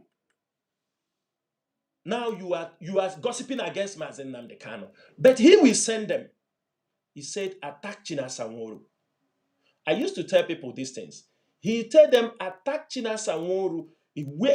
I don't want our people to have any liking for him, destroy his image. But I want to ask him, Peter Obi, Okorocha them, all these people that you asked to destroy their image, could you be able to destroy them? They are still moving on. That is why it doesn't pay. Mazi, all this blackmail is coming from Mazi Nnamdi Kanu. All this blackmail against Chinasa Nworu comes from Mazi Nnamdi Kanu. Somebody can tell you, no, he's in the jail. He is in the jail. He's having a meeting. He's calling them. He's telling them what to do. He's telling them who to launch attack on. What did I do to him? Nothing. Ask them. I did nothing. I will say this thing on air today. When this blackmail was too much at a point, I happened to speak to Mazi Nnamdi Kanu while he was in the DSS. Before he was jailed, that was early last year, middle of last year, after, I think, April, May of 2025. I happened to have a discussion with Mazi Nnamdi Kanu when the wife visited him. I had a discussion with him. Many of some misinformation that was being peddled, I explained to him. I told him about the radio. I told him he talked about the German account. I explained to him. He told me to do something, which I accept that I will intervene. But I told him, you have to give me time to approach it. But while I am giving him how I have to approach it, he did what the emotional blackmail, that if I say I cannot give an order to handle that issue, that means I am not worthy to be a member of the Directorate of State. What? I am not living in Germany. I have never been involved in IPOB account before. I have never. I don't even in Kuwait here, I am not involved in their account. In Germany, I am not involved. If there is an issue come up in Germany, I need to approach with the people in Germany to understand what is happening. After all, I knew about when the cases they sent to court, or I knew about all this, and I said, give me time. Let me speak with the deputy HOD and let us see how we do. He said, if you cannot do it to bring out all these cases, you are not worthy to be a member of the DOS. I said, no problem, but I will make my move. This is when they have destroyed things, then he wants me to step in. The same day, he sent me for that assignment. The same day he sent message to Abba and also threatening him. How can you be able to handle cases like this? I remember one thing I told him in that discussion. I told him, I said, Mazi Nnamdi Kanu, are you aware that your brothers and the people you are projecting are organizing ritual acts against me and the members of the DOS in your father's compound? I told him, are you aware that Nezinnage, where Chinasa have helped to fought, that Nandi and Agor Arusi on my head and the members of the DOS? He told me, do I have evidence? That is, he will always ask you if you have evidence. Sometimes, if you have evidence, if you give it to him, they start to chase those people whom maybe they leak the information. The next thing they say, he's the one leaking information to Chinasa. That is why when he asks those things, you have to bite your tongue before you answer, because things are no more the way they used to be. And I say on my heart that day, if I lie against this thing, that Chukwu Okike Abiama will vindicate me. And today, do you know the major person who used to raise the drink, raise the staff, they kill, make the ritual against Chinasa Nworu? Do you know the person who used to, he say he's the Royal Majesty? It is this man they poisoned in Abuja, they call Obunka. He is the one, he's the head of that ritual in their compound. That Obunka is part of the criminal gang with Fine Boy. They know how cars are being snatched, how people are being kidnapped, money paid, every time they are in a loggerhead. They are the one, they will kill ram against Chinasa Nworu. They will be praying that the land of Biafra should swallow Chinasa Nworu and put Simon Ekpa, that he is the one championing for Biafra. Today, himself now he's in the mortuary. The one they promote is in the prison.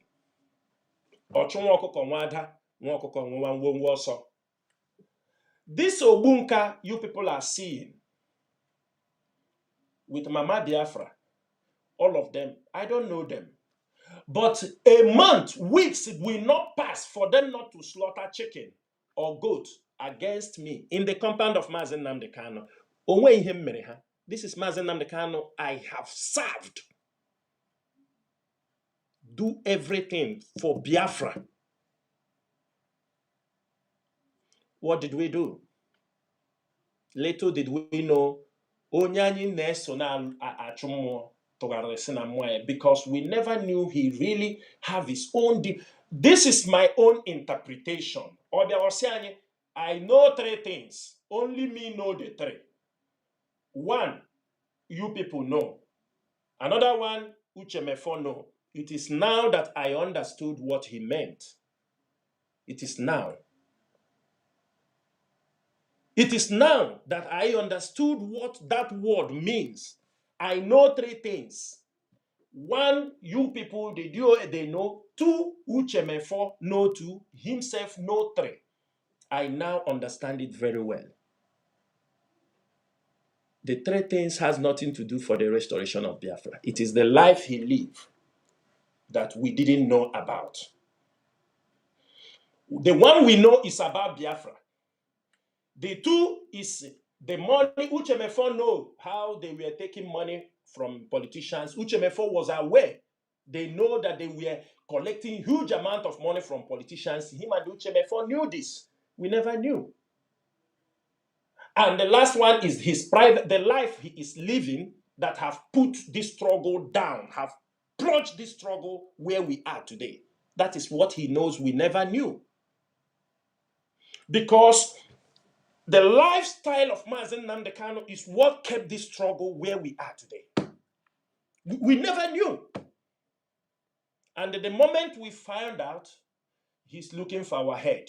That's why all the people go to visit him. Some people, I don't want to speak. But I'm saying one thing very clear on this radio today. Those who know Mazi Nnamdi Kanu, those who are around him, advise him to stop threatening to kill any IPOB DOS member. People who know him should advise him. You see this thing, 100 people come. You tell them you will kill Chinasa, kill this person. You are not doing yourself any good. I know why I'm saying, whether you are gingering them to go to make a move while you are in the prison, you are gingering them. Some of them are in Aba trying to make dangerous move. And I am telling you, nobody will do anything to my people, to my mom. Do you understand me? Overnight. You see all these things you people are doing in Sokoto, Somebody, they will send you, you go to Sokoto. They send you, people who know Mazi Nnamdi Kanu should advise him. You see these people coming to Sokoto, you are giving them those messages. Giving them those messages. Ọkwa mgbe ọ ga-eru echi, asịkwa na Chinasa abịala. Amakwa ihe mkpe na-ekwu now. Asịkwa werekwa na ihe chọba na ewu ojii. Because I am getting it's not about people they are sending. Many people who have gone there, the only message, and this message did not start today. Some of you may be hearing it today, but it's because he has become more frustrated. Now he's saying it. It becomes a daily word. Anybody call about Chinasa Nworu, leave him. He's finished. I will kill him. I will do this. For 1 year, 4 months, all the petition you people were writing, giving people to come to Kuwait, giving this thing. They are not giving you a response. And I you no scores. They're not giving us.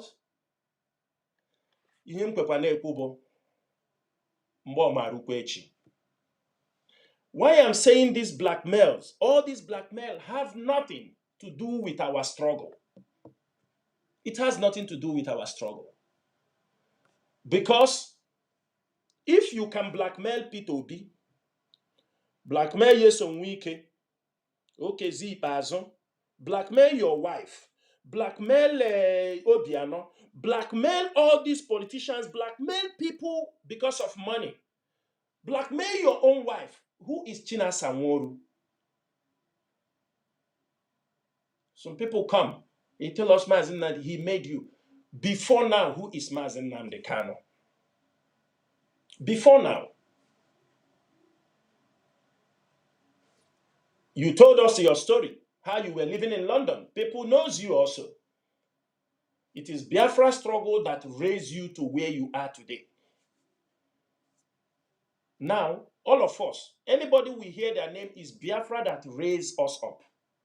It is the service we are doing for the restoration of Biafra is raising. I am not raising anybody up. It is the service anybody have done for the restoration of Biafra is what is bringing his name to the limelight. But somebody to say, I made you, you don't made me. I have been for nearly how many years? 12 years, going to 13 years. Before you met me, I'm married. I have kids. Before, I don't know. I just don't understand all those things. It distracted our people. Now, why I talk about all these things is because our people to understand they are all distractions. Distractions to try to, to stop this leadership from taking this struggle forward. The Mazi Edoziem came the other day, talk about institutionalization. Institutionalization for this movement, nothing is stopping it. Because I don't want, if I am not here tomorrow, all our effort is gone. No.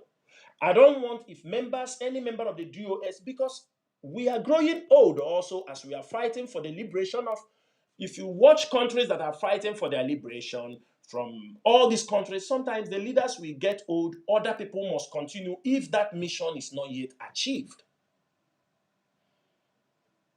If I am in prison, for what I shouldn't be an obstacle from this struggle not to move. You see people coming, order. Ask them what is that order. If you ask them what did Chinasa do, you say, Chinasa, don't take orders from me. Okay, which kind of order are you giving that I am not taking? That is one thing people must ask. It doesn't take, I used to take order from you before you were caught. Then your renditions. What the role you played on the sit at home makes us to think twice.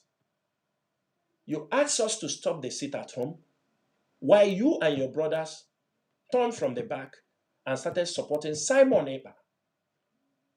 I am happy there are people you confess to them that it is Dave Umahi that handed Simon Ekpa over to you. that Dave Umahi was giving you money and your family, they were giving you money. At a point, Dave Umahi wants his own person to be part of the IPOB leadership. That is agent provocateur, to know what is happening. That is how you brought Simon Ekpa. I am happy you at least you said the truth. That is how you want to push Simon Ekpa in our throat, that we must accept him. Knowing quite well he was coming to send every one of us to prison. And that is where he have landed himself. And landed you also to life imprisonment. And we are doing, anywhere we try to help, it becomes, it's not like, like, oh, these people, they can't take credit for anything.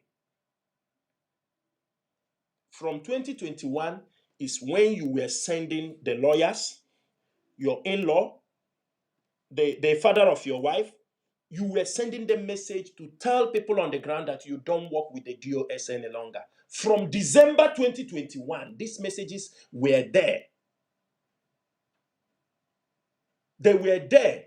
You were sending them, telling them you are not, that you don't work with us any longer. You have sacked us.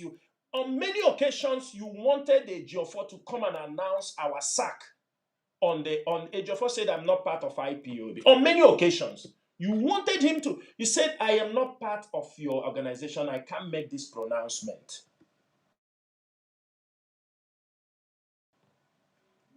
It is not today.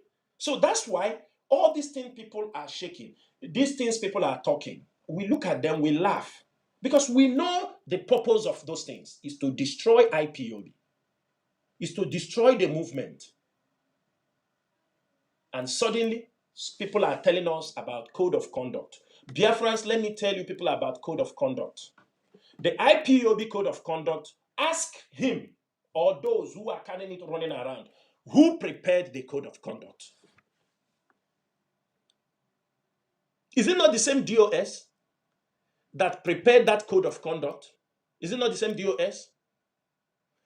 Last 2024 or 2023, 2024, I think the DOS made some amendment on that the same code of conduct, or moral conduct added. Isn't it? Is IPOB, the Directorate of State, prepared that DOS, that code of conduct for IPOB. It was used as a replacement for the constitution that was already. Now we found out that crimes are being committed using your name.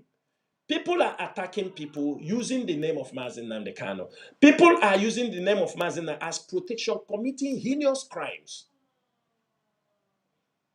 And at the end of the day, we said, it is time to suspend this, because the effect is not only in Nigeria, the effect is also happening in diaspora. And we needed to step in to correct these things. Just because you heard that we want to unveil, you get information, we want to institutionalize the struggle, boom, you ran, you said, because, do you understand? Because you know what that institution means. You know what institutionalization means. The code of conduct, it is the DOS that prepare it. They have the right to amend it. They have the right to, people, I want to also correct another impression in your blackmail and all these things. It's not, I need to touch them because it's the one I remembered. I hear people try to compare us with Omiomio them. I hear people try to compare, if they say, that, oh, go Omiomio. How many years did Omiomio stay in this struggle before they are out? How many years? We are talking about 2017. Omiomio, they were out in IPOB in 2017. They were in 2015. By 2017, they are out. You can't compare my experience in this struggle with the one of Omiomio. You can't compare the experience of members of this DOS with the one of Omiomio. I know when Omiomio, they were dragging how Omiomio was made the HOD. I know when Mazi Nnamdi Kanu went to this, I'm already an IPOB member. I'm already an IPOB. When people were reporting about Omiomio issues, that Omiomio was fighting IPOB members and all these things before Mazi Nnamdi go to Spain and brought him into the struggle. I know. Now, somebody said he appointed you from the jail. I cannot deny the fact that Mazi Nnamdi did not give approval for me as a member of the DOS. But he never spoke to me about it also. He never tell me one day, I'm going to make you a member of the DOS. When Omiomio them were being removed, yeah, I got the information that I am being considered as a member of the DOS, me and the Ikechukwu Prince Ike Ikechukwu from the Middle East. Mazi Nnamdi never talked to me about it. It was Chike Doziem, he was secretary of the DOS that time, before Omiomio. And I think there were 2 or 3 people who contacted me, made this interview, do their due diligence, make interview with me. And also Ikechukwu, Prince Ike Ikechukwu of UAE was also interviewed. I was not solely picked like this. Chike Doziem was the person who led, I think there were 3, who called me for an interview. It was a very long interview. I mean, they were very, very tough, and they asked, my opinion, my mission, all these things. I know Mazi Nnamdi might have recommended me. I am not denying this fact, but it is selfish and it is foolishness for somebody to come out and on a Kuje mega point as if I was single-handedly. If I was not doing something, nobody will appoint me. I am not the only one. If I am not capable, nobody will appoint me. And after that, I heard that I was being selected above Prince Ike Ikechukwu. And that's it. And Prince Ike Ikechukwu was the person I used to fly from here to go, and he was the coordinator in UAE. He was a coordinator before me. I was going beyond, he was a coordinator before me. And we are still working together till today. No bad blood, nothing, anything he see, even though as it's not there, that will progress this. He's still working for IPOB till today. Seriously. So tomorrow, if Ikechukwu become a member of the DOS, you can't just say he's, you understand me, who is he, they pick him. No, people are picked based on what they are doing. So, Biafrans and all the lovers of freedom, when we are talking to make changes in IPOB, institutionalization of IPOB, for example, let me give you people a tip. We don't want this struggle to be every time people had a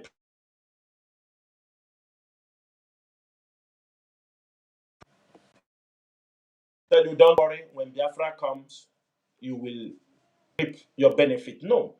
We don't want to make this thing religious. We want to be practical because an institution works in that manner. Take, for example, you have been sent to jail illegally or you are being detained. You spend 4 years, 5 years in detention. You comes out, you can't do anything.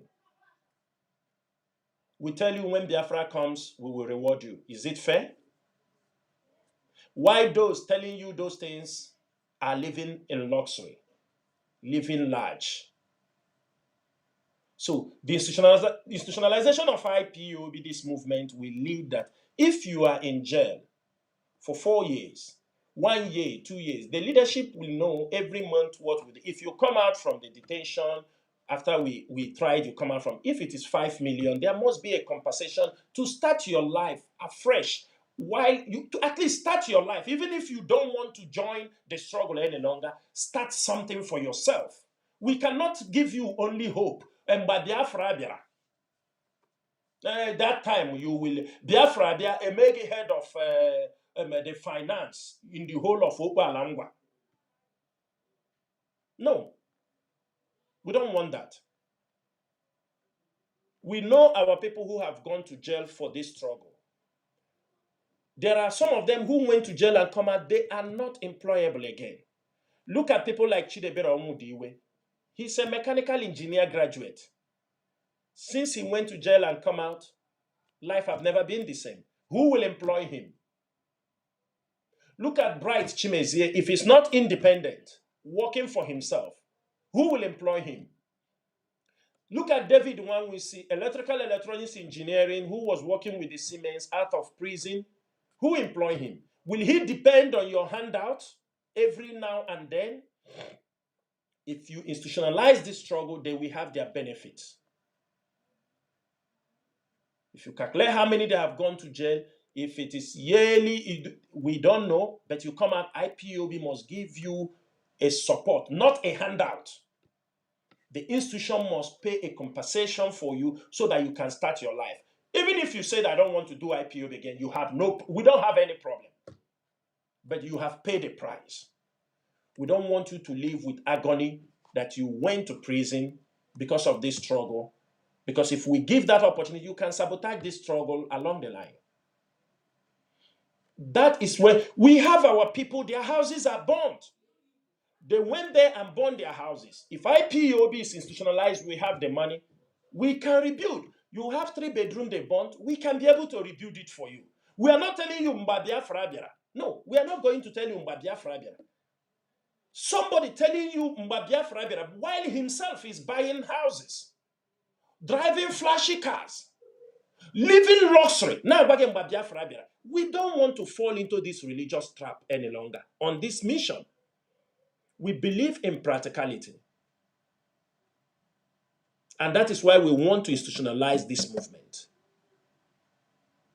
We must institutionalize it so that people who have paid very dear price for this struggle can also be compensated.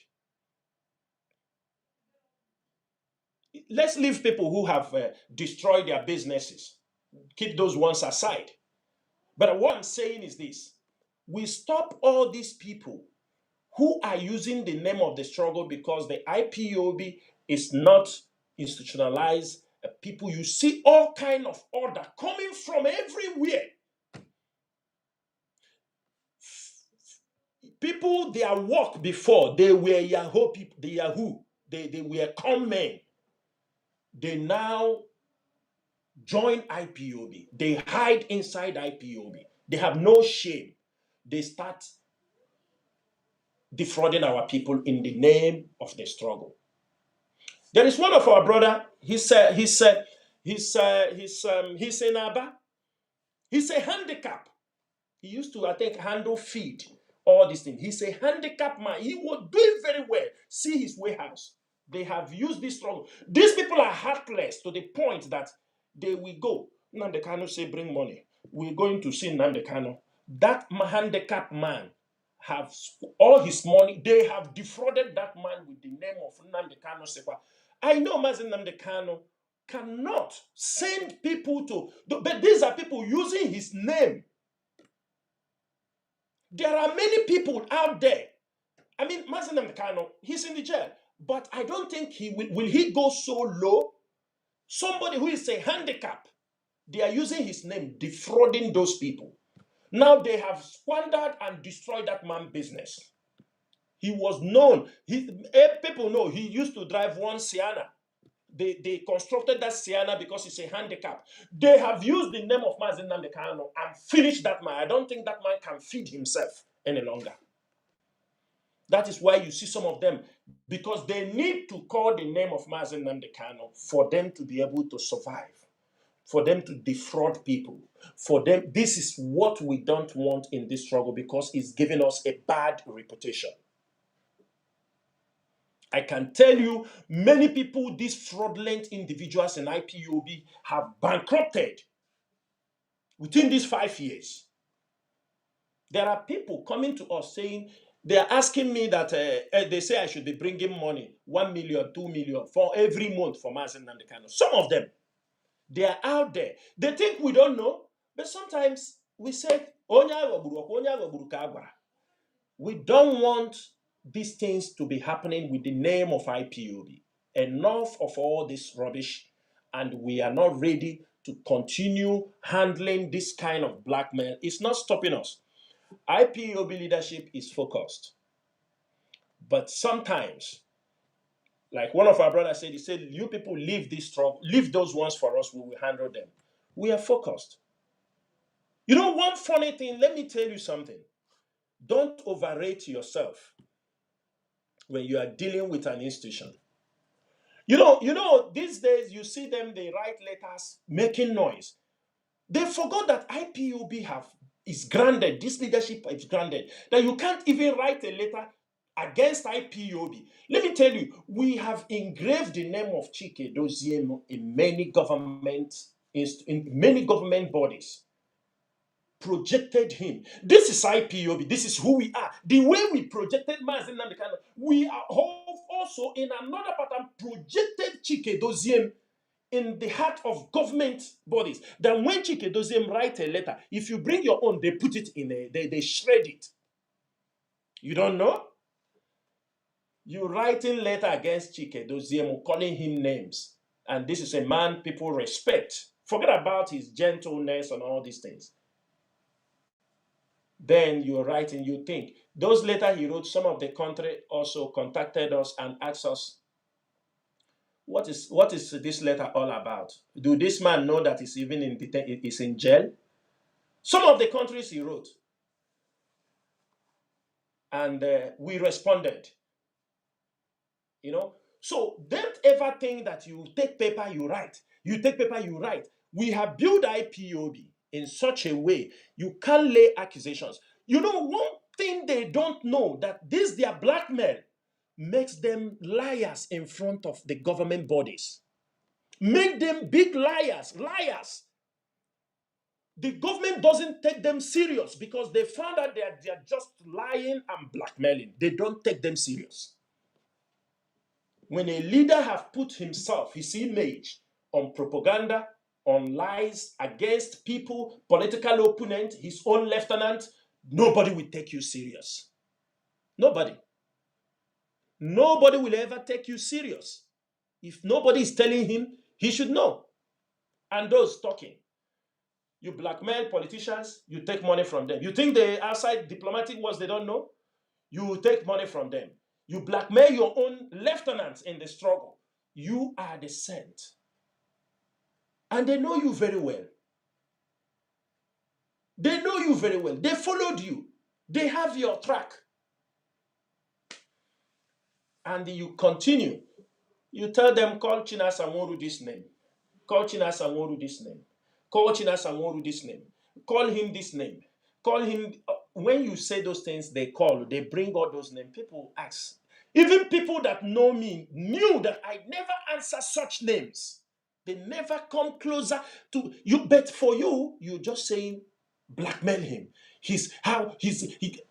Nobody. We don't want anybody. Anybody that want to rise up, bring him down. And this is what they are doing on social media. For the past how many months, since June or ending of May, since after 30th May, this is all the attack they are bringing. Blackmail Chinasa Nworu, give him a bad image. You cannot do it. And the last thing I will do is to mislead our people. I will tell them the truth, whether they like it or not, because I owe them only that. Because tomorrow, if I'm not here, some of them can say, yes, this is what Mazi Chinasa Nworu said. They blackmail me. They are not only blackmailing me in Nigeria, they even took the blackmail to their last diplomatic mission in Israel, that I have a radical view against Israel. That is what they went for. Mazi, if you have a question to ask me on this, go ahead and ask me so that we will come to the end of this program. There we go.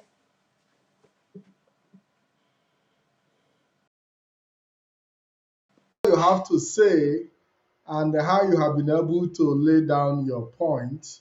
Yes, let's look at the Israel mission. We saw that there was also some threat. As a Middle East representative, I know you have a lot of intelligence report as regards to activities going on in Israel, as well as also threat to arrest some of IPOB members in Israel by the lady who is said to be pushing the diplomatic move there. What was the main reason for the threat to arrest IPOB members and give Biafrans the information you know about what is happening in Israel, and as well the accusation of you having issues against Israel? Because we've seen people say Chinasa Nworu is against Israel. Are you against Israel, Mazi?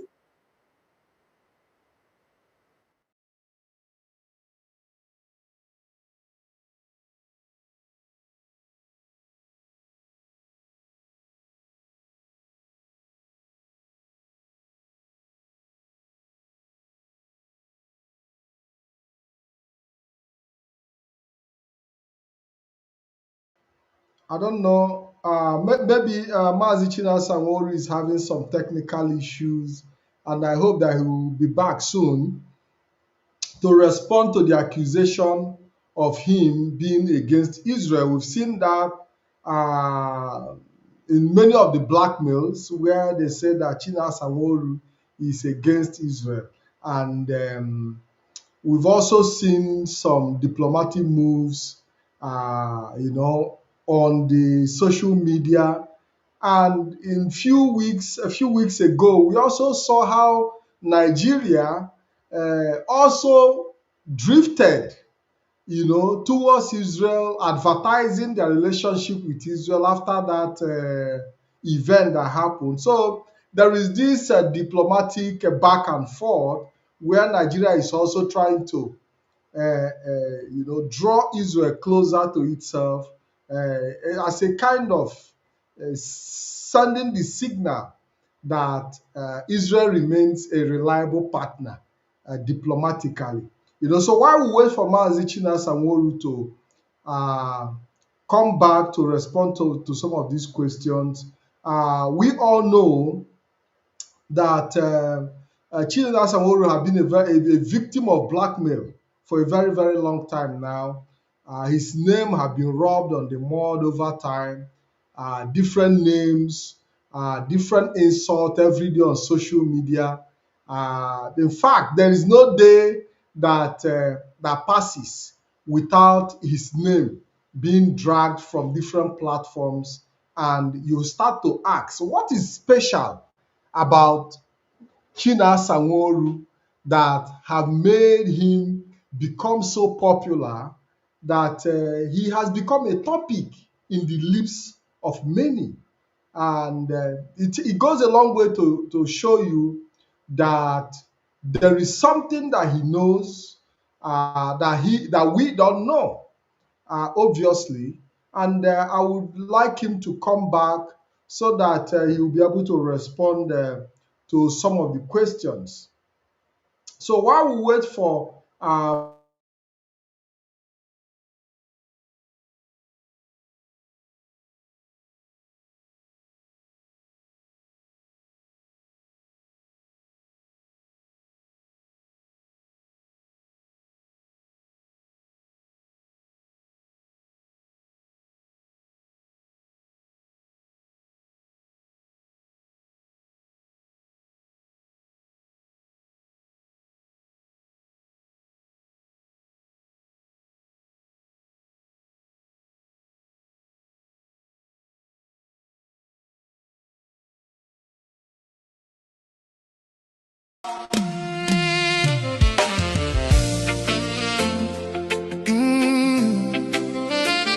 Nigeria, First bandits,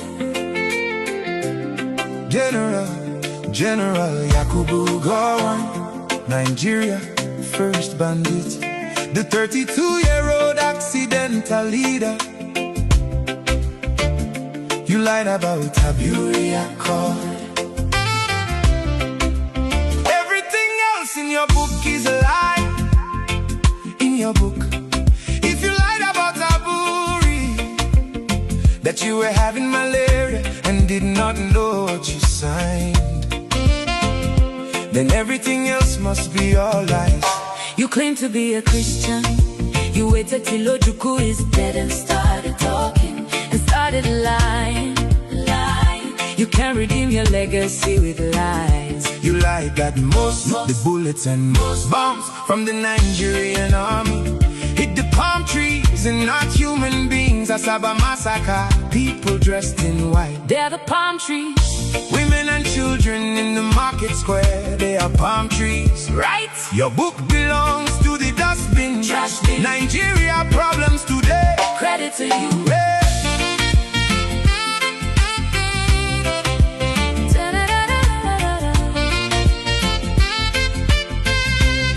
General Yakubu, go on, you cannot redeem.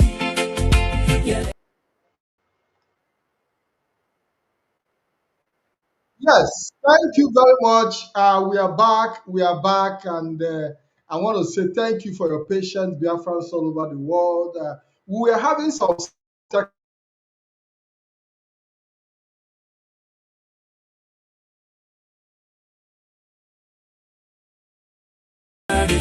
Killed for Ego genocide. Ego, Ego Holocaust. Africa. First bandits. When was the last time you visited your village? You are the first bandit Nigeria ever produced. Decisions you made destroyed Nigeria until today. General Yakubu Gowon. Nigeria. First bandits. You lied about our Buria code. You were suffering malaria and did not understand what was discussed. Everything else in your book must be all lies. When you get to heaven, if you ever get there, God will ask you why you lied at all day. Old man, God kept you alive for a reason, but you have failed to repent. The hottest Part of hellfire has been prepared for you.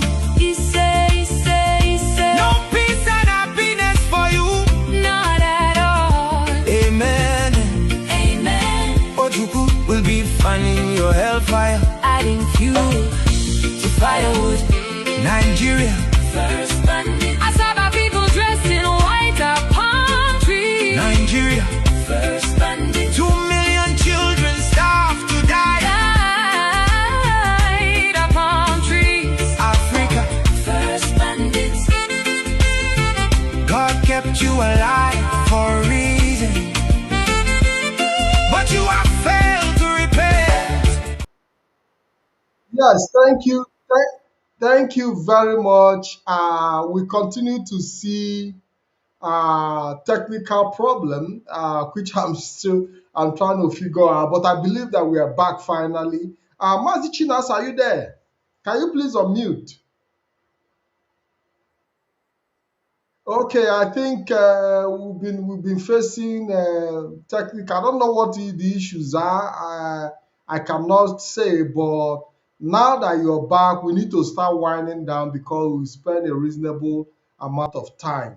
Like the question I was about to put across to you before you went out was issues that happened in Israel, where you were accused of being an enemy of Israel, and some IPOB members also were being threatened to be arrested by Israeli police, by this woman that was said to be pushing the diplomatic whatever moves there. And we also seen that after all those diplomatic shenanigans, Nigeria also reestablished their relationship, with Israel, trying to let the world know how strong their relationship with Israel. And also going forward, we've also seen that an Igbo woman, Nwa Biafra, was also appointed as an Israeli ambassador to Nigeria. Are these strategies to mitigate some of the noise, diplomatic noise, that we see about Israel on a daily basis? But first of all, I want you to clarify your position on Israel, because you are also a Middle East representative, and you've been accused of being an enemy of Israel. Are you an enemy of Israel, Mazi? Let us start from there.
Let's see if yeah, let's see if he can sort one or two things out. I want to see. I'm back on the stage. I'm back on the stage. Are they hearing me now? Yeah, yeah, yeah. Mazi, based on the question you asked me, it's a very, very. Let me take this question very slightly. I don't want to go deep. I am not an enemy. I'm not. They say they still complain the voice is not coming out. Mazi.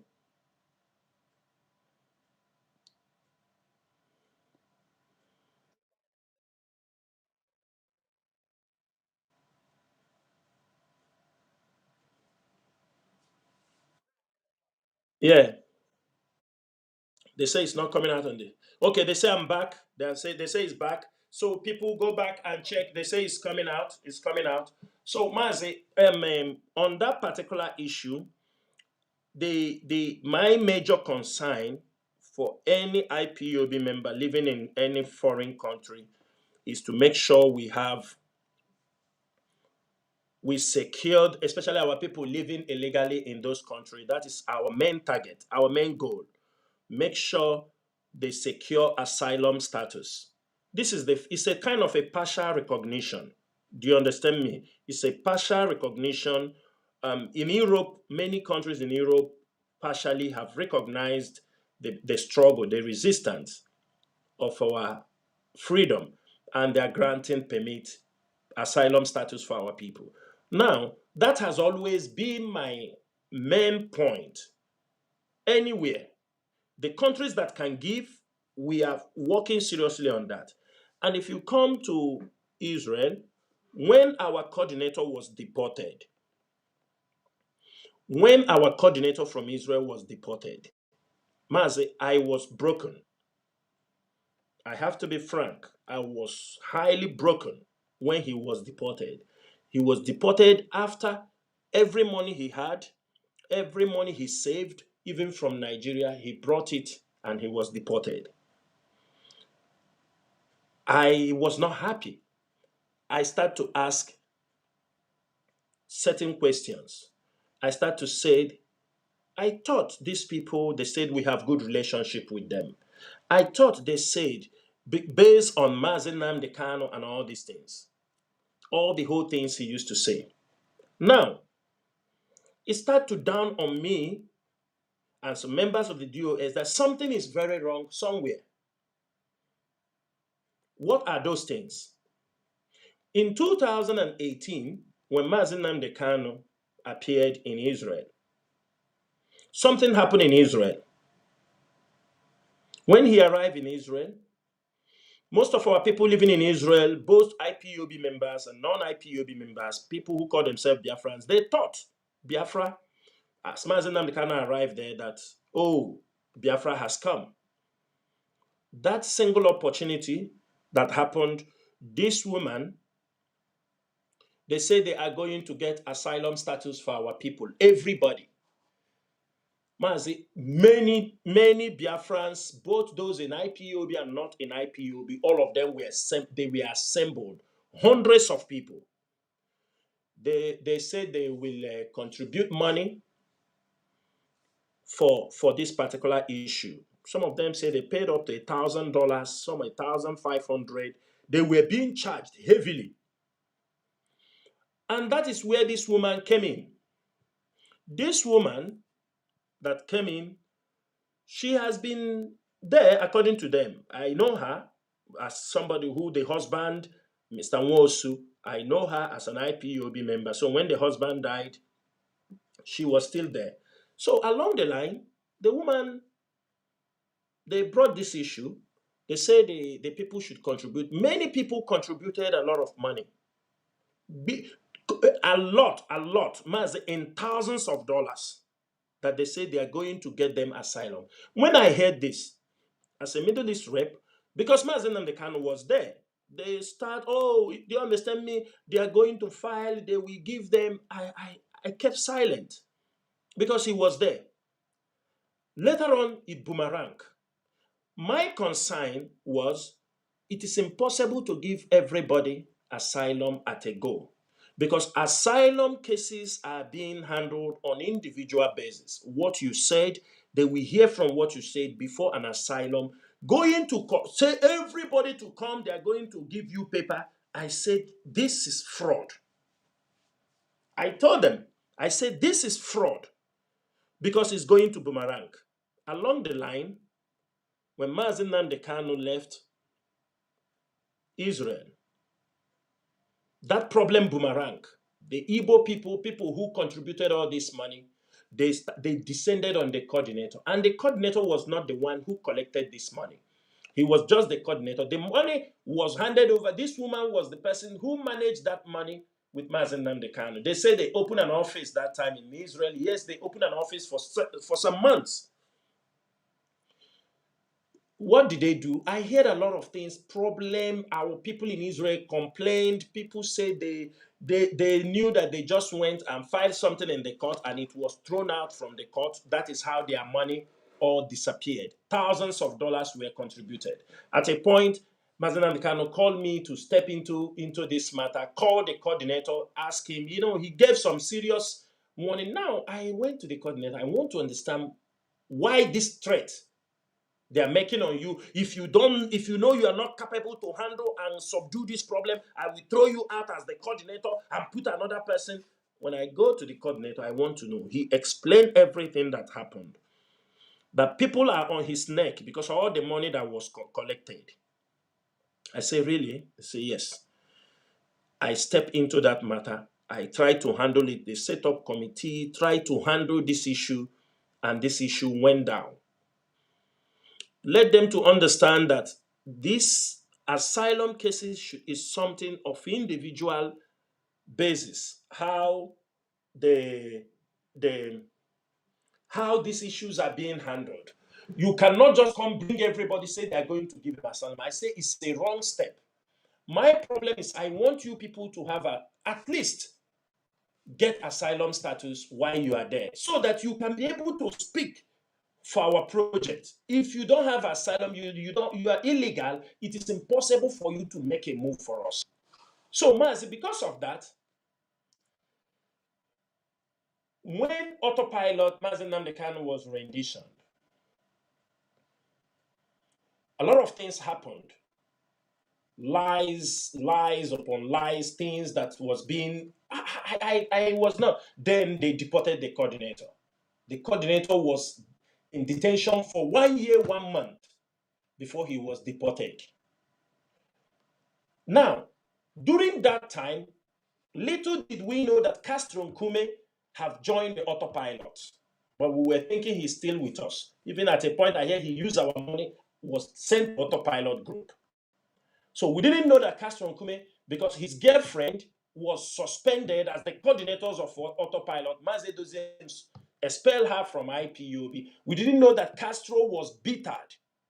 Why the girlfriend was suspended, who they claim was IPOB, but he became the coordinator of autopilot. Now Castro himself want to play as a double agent.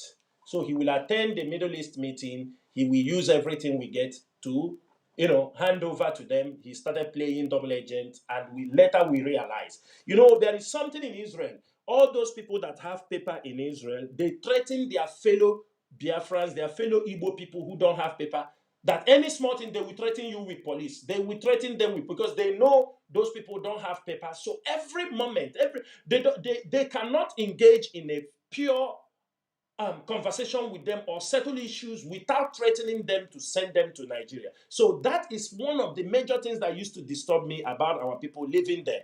Now, when autopilot destroyed Israel, autopilot destroyed most of them out of fear, out of all these things, because Castro is an autopilot. So they were worried. All of them went into hiding. They don't call for meeting because they were afraid they may be having meeting. People will come to this. And then I start to regroup them. I start to regroup these people. I start to talk to them. I gather them back. Some of them made effort. Even this woman, they call Rachel, she made effort. They were speaking to a former, they will speak to me. I said, okay, are you people ready? We try to build them back. I bring in the present coordinator now. I start to coach him. He didn't want to be the coordinator.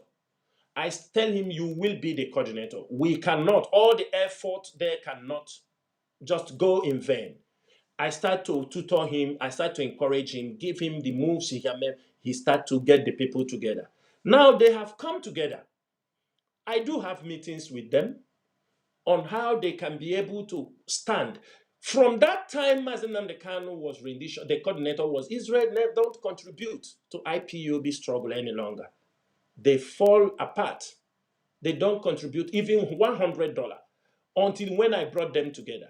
When I brought them together around ending 2024, yes, they start to come together. They start to contribute little. Little they were contributing. I think they were sending it to, I don't know whether it's Australia. That's where they were sending their little dues. I told them, because out of that fear that they may be, because they were afraid, the coordinator was, there is another guy also that was arrested. I told them, okay, this is what we are going to do. You're going to fight for your asylum case. This is only one mission.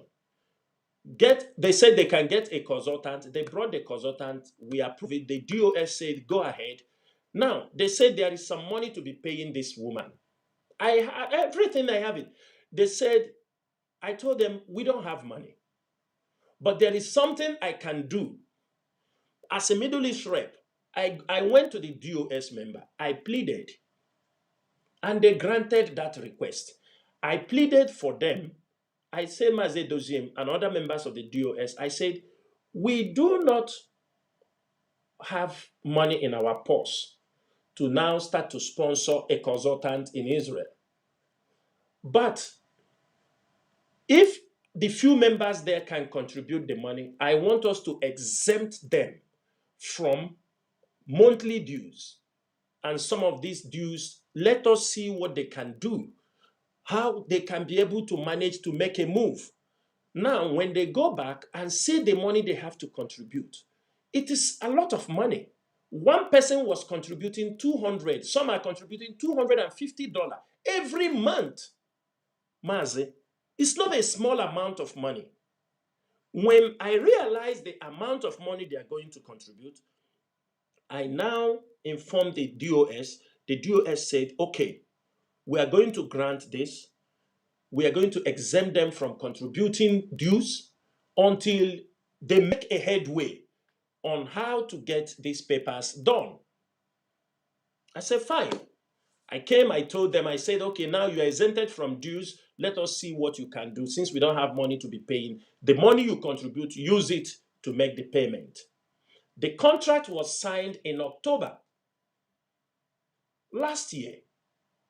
There were some first deposit, and there was money Castro was owing IPOB when they caught the coordinator. I told them to write to Castro to return this money to us. There is also another guy holding IPOB money. I have all the letters. I say write to them, ask them to refund IPOB money because you people, I think Castro along the line, he refused before, but I don't know how they involved them with some people. They said later he brings some part of that money. And that was the deposit they made. And then every month, they continue to raise this money to pay for the consultant. Things were moving very fine till early this year. As they are making move going, this woman was also in part of the meeting. As they are making, Mazi Nnamdi Kanu, immediately he was sent to Sokoto. Pam, pam, pam, pam. Some people don't control their, I told them, there are things if you are doing, keep it below the radar. Because of we are fighting a very serious battle. But some people are stubborn. Some people, because they have connection or they can speak to Mazi Nnamdi Kanu, they can do anything. You see them, they start posting it on social media. Suddenly, communication start going to them. They have gotten Biafra. People start contacting them. This Kalonta start to call the woman. Even Mazi Nnamdi Kanu from Sokoto prison start calling the woman. You know what they call them for? They called her and told her, don't ever have anything to do with Chinasa. Don't ever. Kalonta called the woman and told the coordinator I put, tell him from today he should, because they just saw they have make a move. You see, from today he should block Chinasa. He should never report to me. Anything that he wants, he can come to him. I was like, what the hell is going on?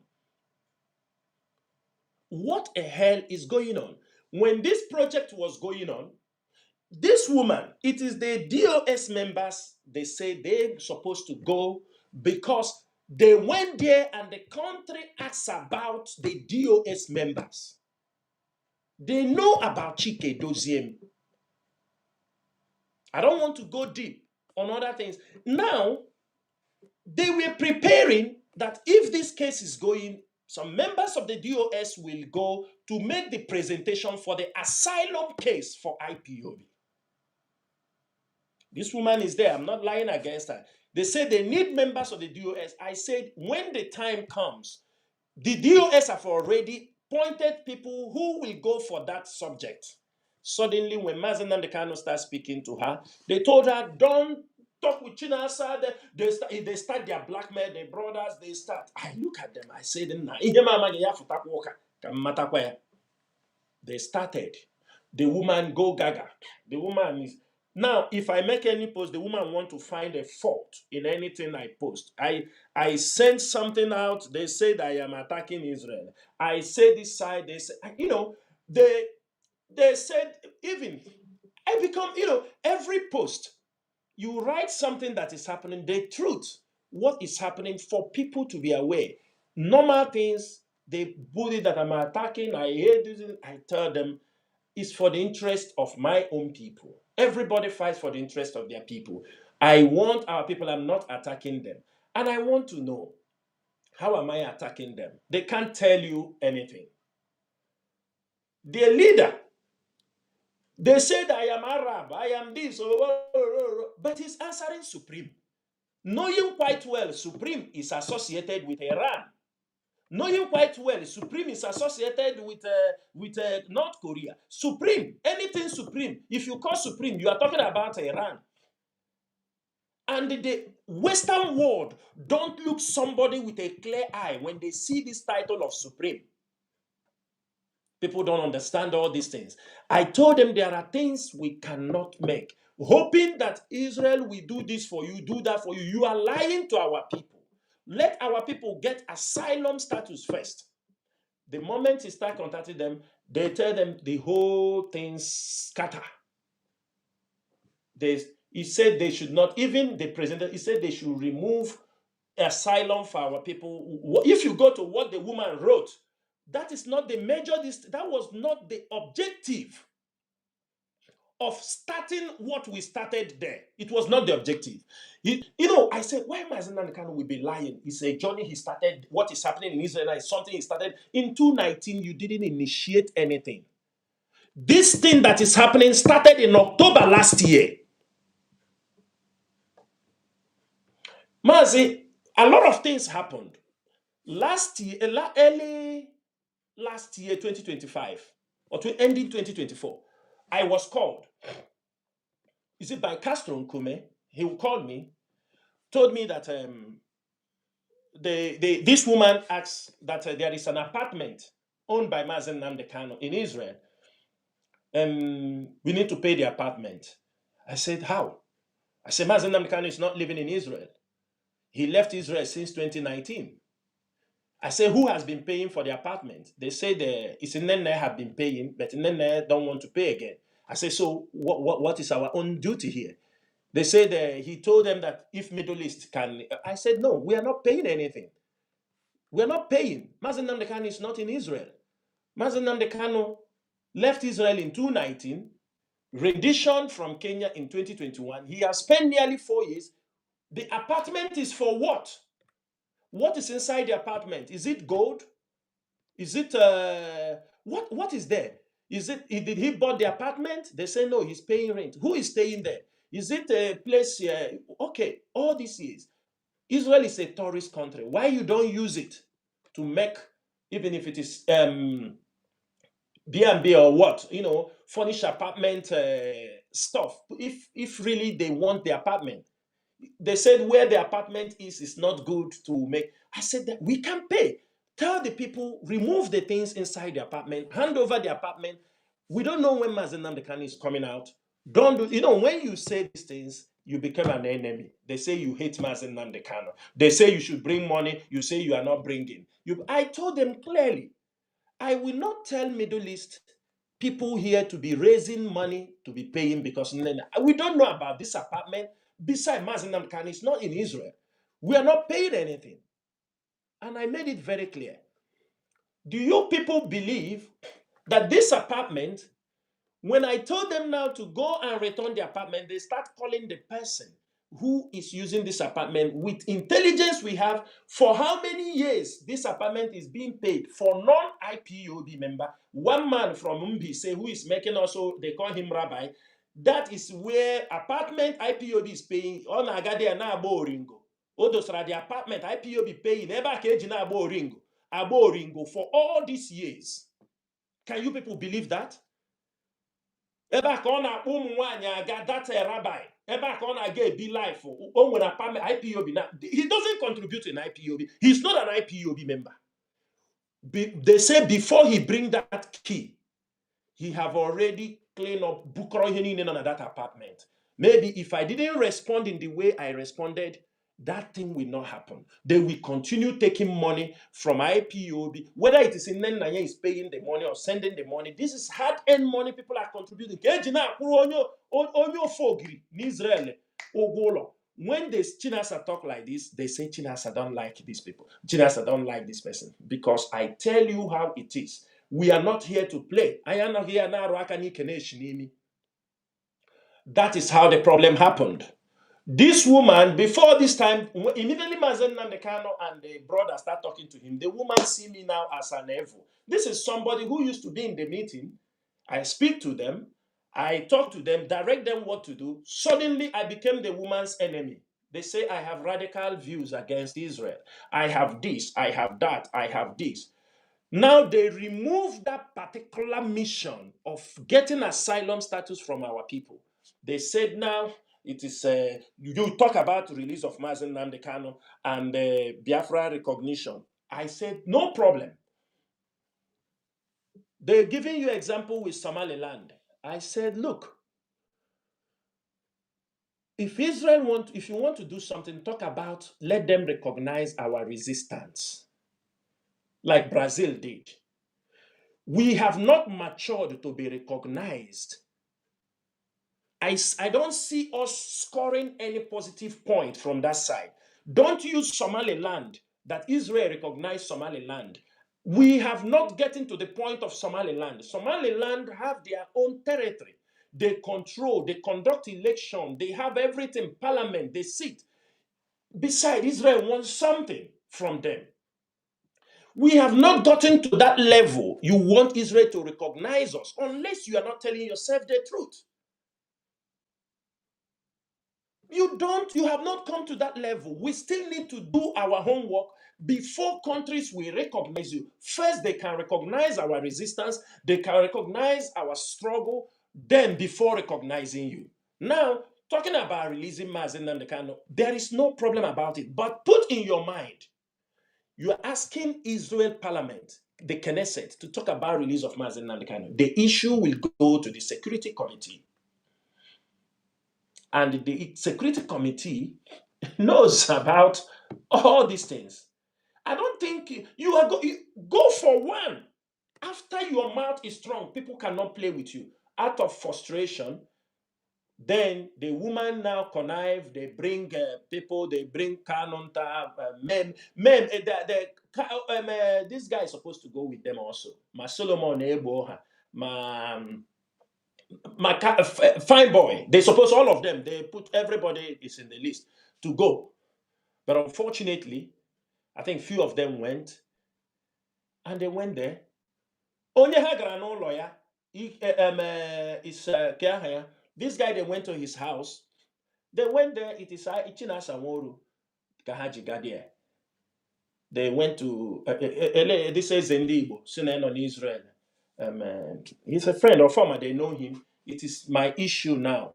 They go there. Nnamdi Kanu remove Chinasa Nworu because I have radical views against Israel. You know, when I look at them, I laugh. I laugh. Radical views. What is radical views? What is radical views? That you say the truth. Mazi, if we continue to talk about most of these things, we're not going to live here. I will come back on air. Why I'm going to come back on air is because all these days I have not been able to come on air. We have a lot of work we are doing. There are many battles we were facing, both personal and for the struggle. It is normal. I'm not worried when we face battle because it sharpens us. But one thing I'm saying is this. If you have been in IPOB for long, be very, very careful. Be very, very careful. This is not time for blackmail. If we continue to blackmail people, peddle falsehood, no country will take you serious. Especially when the leader is championing falsehood. They will never take you serious. Anybody that knows me and knows what people talk about me or what Mazi Nnamdi Kanu, they will know they are liars. People knows me. People knows me. People mamo. Irrespective of on social media and come and post my name or post my picture or post, people knows me. And there are things when you talk about me, they will tell you it's a lie. Even though they are not with me, they will tell you, nah, lie. We know this man. I grew up at home. I didn't grow up somewhere. Go to all the places I grew up. Anama arụrụ ayana ha arụrụ aka.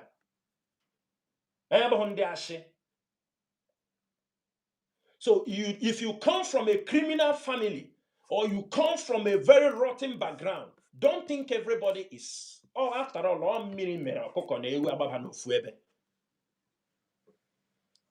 what I'm saying this night and what I'm telling our people,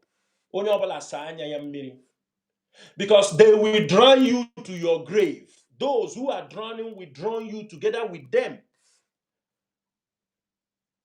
That is, if that time I say order, get in ishi, get meaning also. Ihe megi, I dosage one side, the second Biafra Biara. For them, they don't wait in Biafra Biara, they are cashing out. They are cashing out. If many of you don't know, we have over 150 IPOB members in detention, in jail. Some of them has been jailed for 30 years, for 40 years. Because of who? Activities of Simon Ekpa with collaboration of Mazi Nnamdi Kanu. They don't talk about them. Omechaya saying the DOS on Emegene. Hamecha saying DOS on Emegene. Do you know how many people we have released? Do you know how many people we are finding, looking for them? Or on social media. They are proud to tell us they are removing our people. What of our people who are in jail? Who is taking care of them? How many have they removed? It's just blackmail. You blackmail the people you want. And I'm telling it this night. All those plans to blackmail Chinasa and them mad for Chinasa asi. Ebohun chim. Or Chinasa ramoku. Onwe ihe ọjọọ mmere na gị. Emetubem gị ihe ọjọọ. Emetubem gị ihe ọjọọ. Mazi Nnamdi Kanu. Emetubem gị ihe ọjọọ. I have fought for you.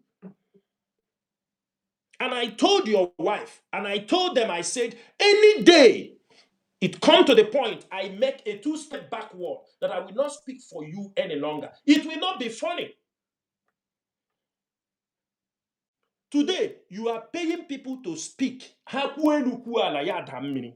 because we were doing it from our hearts. We were volunteers. You don't give us money to speak for you, to promote you. Today, you are saying, I'm releasing 100 million naira to fight against the DOS. I will win them. I'm telling you, they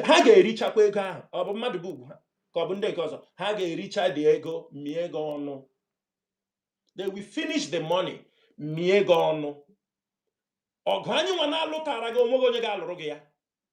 Eda Tuokwa, Gadebaya, Omuakuria. Because the legions of people fighting for you, we are volunteers. We believe in the cause. You were not paying anybody. You were not paying anybody. But today, what you do is to champion iwere ego IPOB to kotara. Ego manding ke nataranaha IPOB. Iwere ya pay people to blackmail us, to peddle falsehood against us, to talk down on into existence. Because you feel like akabuo Chinasa. Imaha no ba achọkata onye ụwa achọba n'ụwa ọma. Unu niile continue, ma onye nke a na-edinye ndị na-akọnụ, onye na-aplanị ihe ọ ga-eme Chinasa, ana m eri isi ndị iro ma ọ bụrụ na eme ahụ aka m dị ọcha, ịchụọ m, ị na-achụ onwe gị. Mazi, I will stop here so that we can continue this discussion in our next broadcast. Ndewo nwa Chineke. Mazi Chinasa Nworu, we really appreciate. We spent over 3 hours. I know that this broadcast is going to be a topic for tomorrow's discussion all over social media, and we'll be following. Yes, and we shall be following comments. And I want to say, Biafrans all over the world, we are coming to the end of the program. I want to say thank you very much. Mazi Chinasa has promised that he's coming back, so expect him soon. He will be coming back, or maybe on that program we might be able to take calls, so that we also hear public opinion. We monitored the platforms. We saw massive followership. We saw massive views. Despite the technical issues that we had, people still went out and came back again. That is to show that the voice of Chinasa Nworu is still valid in Biafra struggle, despite all the attempt to blackmail him and bring him down. But Biafrans know who is genuine, and they know when you speak from your heart. This is BTV Europe. I want to say thank you very much for your consistency in your followership. We want to say thank you very much for keeping date with us all the time. And I want to assure you that we are here to serve you to the best of our ability. And until we come your way again, I want to say have a wonderful weekend anywhere you are around the world. Good evening, good night, and good morning, depending on your time zone. My name remains Mazi Patrick Dike. Thank you very much, and God bless you all.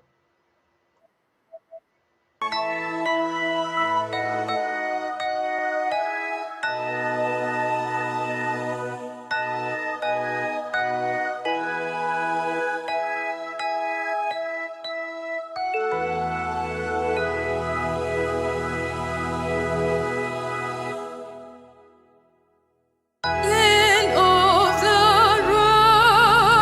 rising sun, we love and cherish. Beloved homeland of our brave heroes, we must defend our lives, or we shall perish. We shall protect our hearts from all our foes. But if the price is death for all we hold dear, then let us die without a shred of fear. Hail to